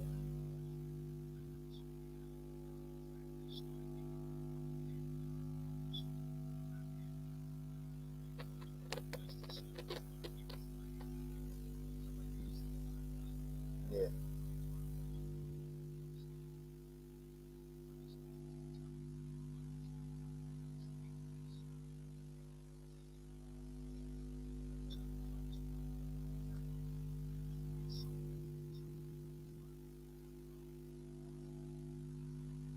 Yeah. They can get on get a train now. They can't get to France on the old tunnel.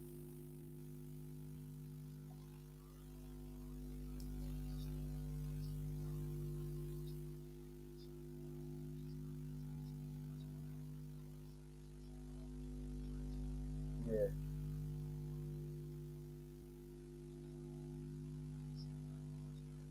Yeah, I think he's a bit more adamant to try and shut the borders and stuff, and he's got a bad bloke, chaps. Yeah, bad bloke. Yeah.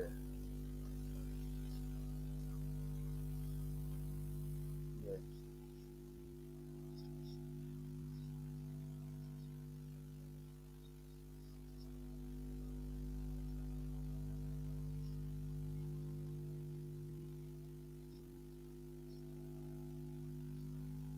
Yeah.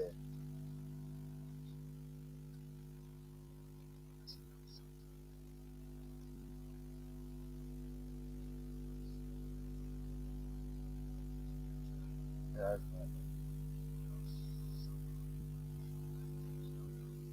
Yeah. Yeah.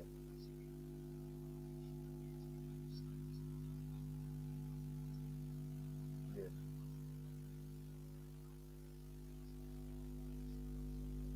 Yeah. No, they don't do it. It's all over. I think a lot of the wars are over natural resources and stuff like Greenland's got more trees and coal or oil or something. Even piracy still happens now, doesn't it? Where people go and take resources from each other's countries and stuff. It's madness. You still look like the Somalians are the worst for piracy, aren't they? Supposedly.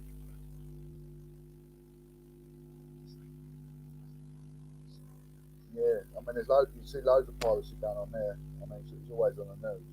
That we could be up to it for, we don't know, do we? But we don't see the worldwide news. We only see from the perspective of our newspapers.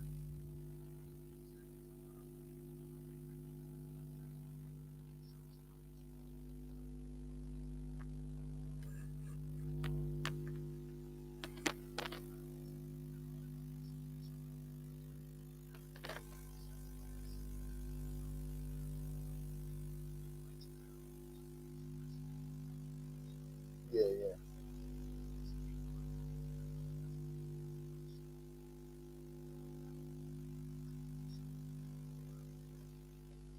Yeah.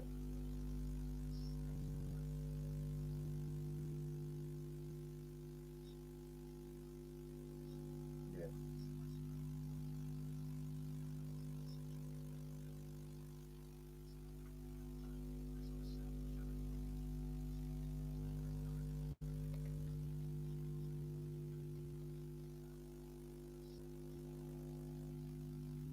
Yeah. It's taught for school, mate, unless they abolish history or something and religious studies, it's never going to get rid of it. It's the wars in religious studies, like different, cultures, ethnicities, and all that thing, and religious studies. Then you've got war in history. It comes up all the time. It's preached. Well, I'll say that, Chris.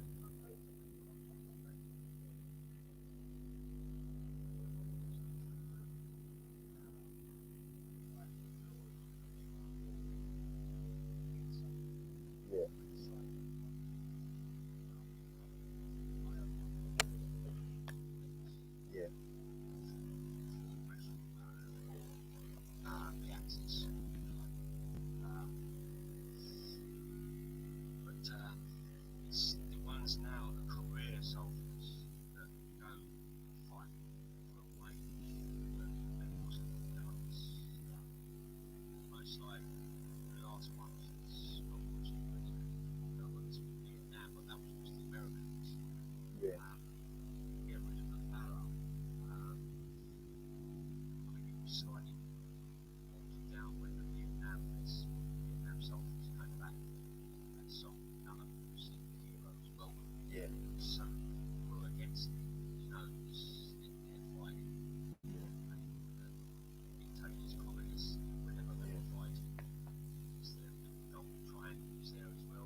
time it gets to the Middle East or wherever.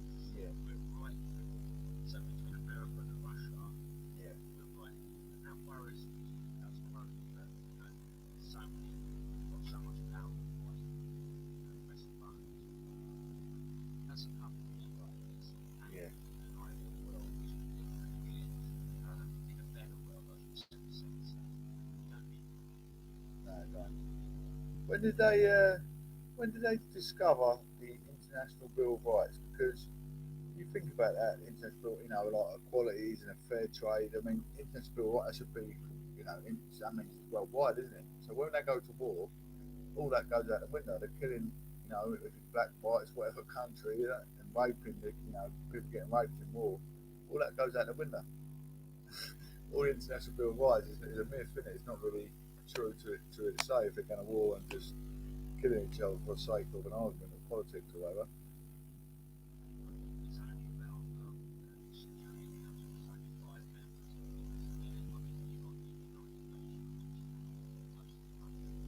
Yeah.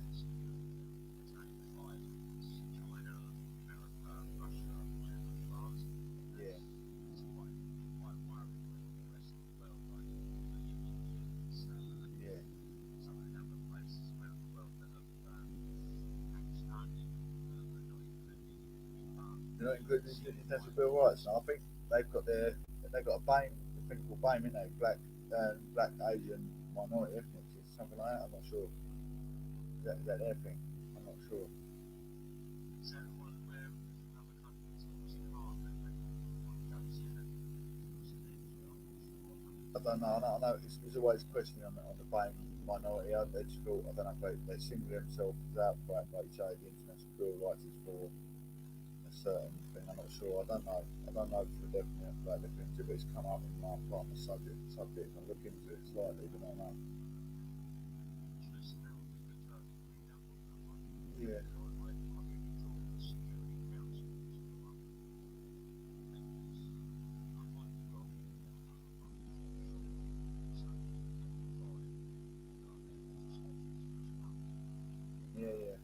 I was just under surmising the International Bill of Rights have been, the whole thing, the whole shebang, but I know black, Asian, minority ethnics, there's, it's obviously all that what you're just saying, like Japan, all the Asians, India perhaps, maybe it's a separate thing, but it's International Bill of Rights, I'm not sure. I don't know.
Oh, I've got another one for you. I'll come up with a bit of conclusion. I think I'm pretty, you know, I like to be realist when it comes to supporting who I support because I like to do my verdict. I said conservative, like neoliberalism, government our fair trade system, but I said with a twist of privatisation as they like we're in a public austerity right now, and I feel like all people with small businesses are unfolding and they're going into well, bankrupt. They can't afford their business, can they? I think there's a bit of a twist with their policy. I think I'm not buying them off because I'm a conservative, but it's like I don't know if all this what's going on. They've got more policing. It's like we're trying to lower the count of criminology. I don't know. I don't know. I just can't work it out. I can't work out what's going on with these COVID. It's all like everything on the air now. I think.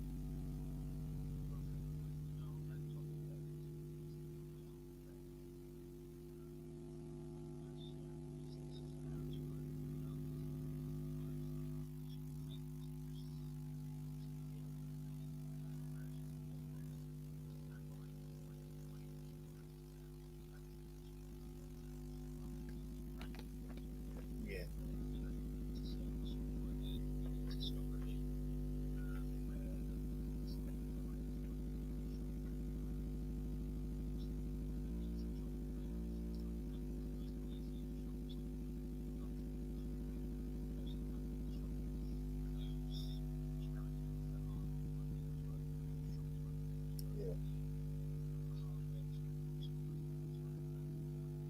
Yeah.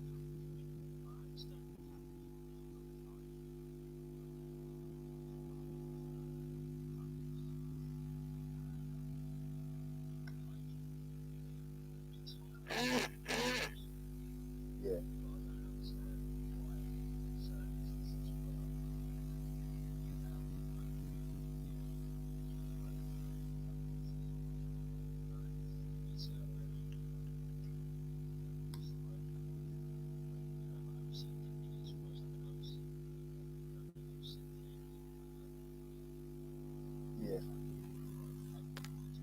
Yeah.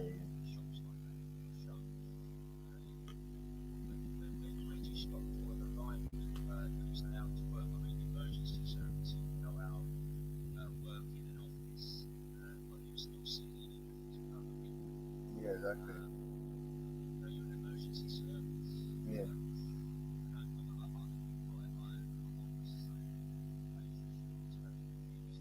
Yeah. I mean, some people complain about police arresting people. You can't arrest me with COVID mask on, but you know, it's they're doing their job in that, and if you're naughty, you've got to go in the bin to see that. But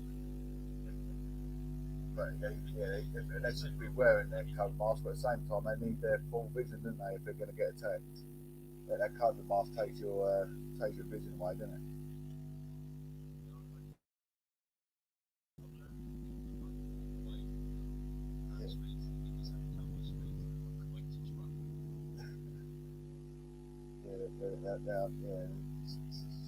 Shame. I mean, they're doing what they can, but yeah, it's madness. They don't have to wear COVID masks. I think some probably do, but very, very rarely they do. Like they pull you over for speeding, they can't to window without a mask on. I've seen that on the social media quite a lot.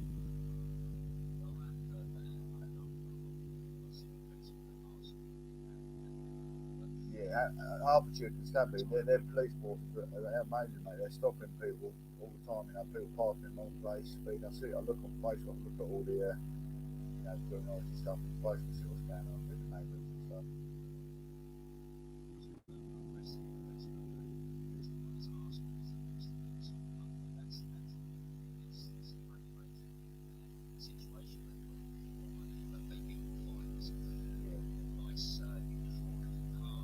Yeah, shit, mate.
Can't come in.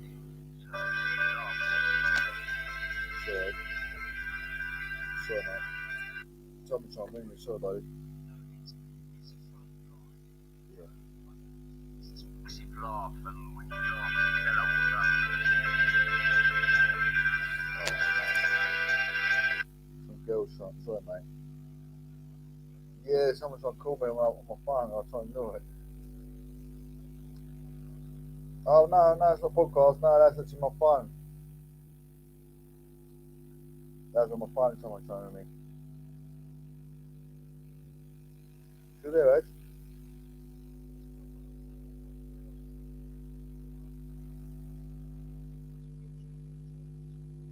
Yeah, I know. You can yeah, shoot it up if you're bad. I could do another one. We'll do another one tomorrow if you want, if you're about, or Tuesday or whenever.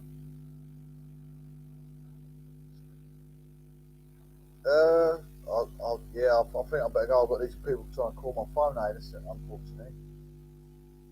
But yeah, sorry about that. It's been a pleasure, mate. You've helped out my shows. I know your stuff about you. You like me.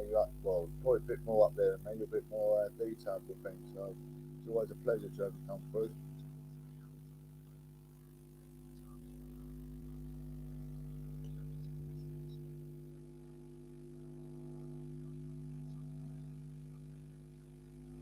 Yeah.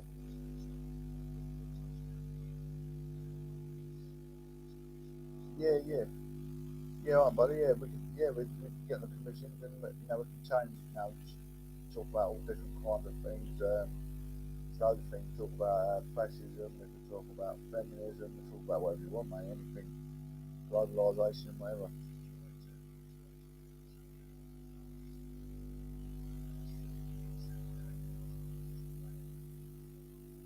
Yeah.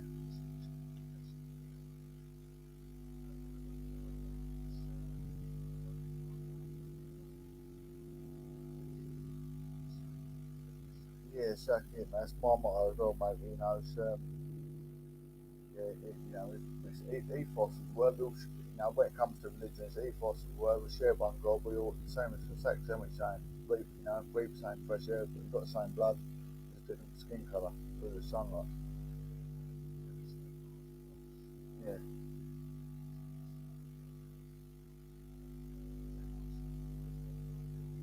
Yeah. That's got your formality. Yeah. Oh, that's my. Someone call me again. I better go, buddy. Should we catch up again tomorrow, mate?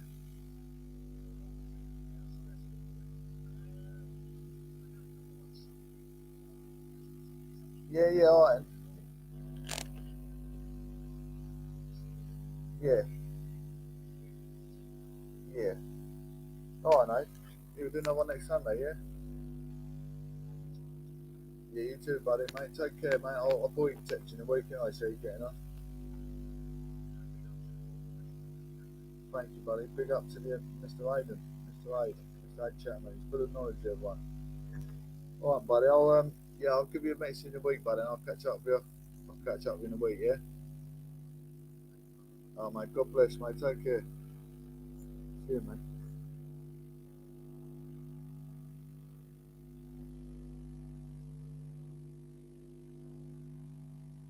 That was a great.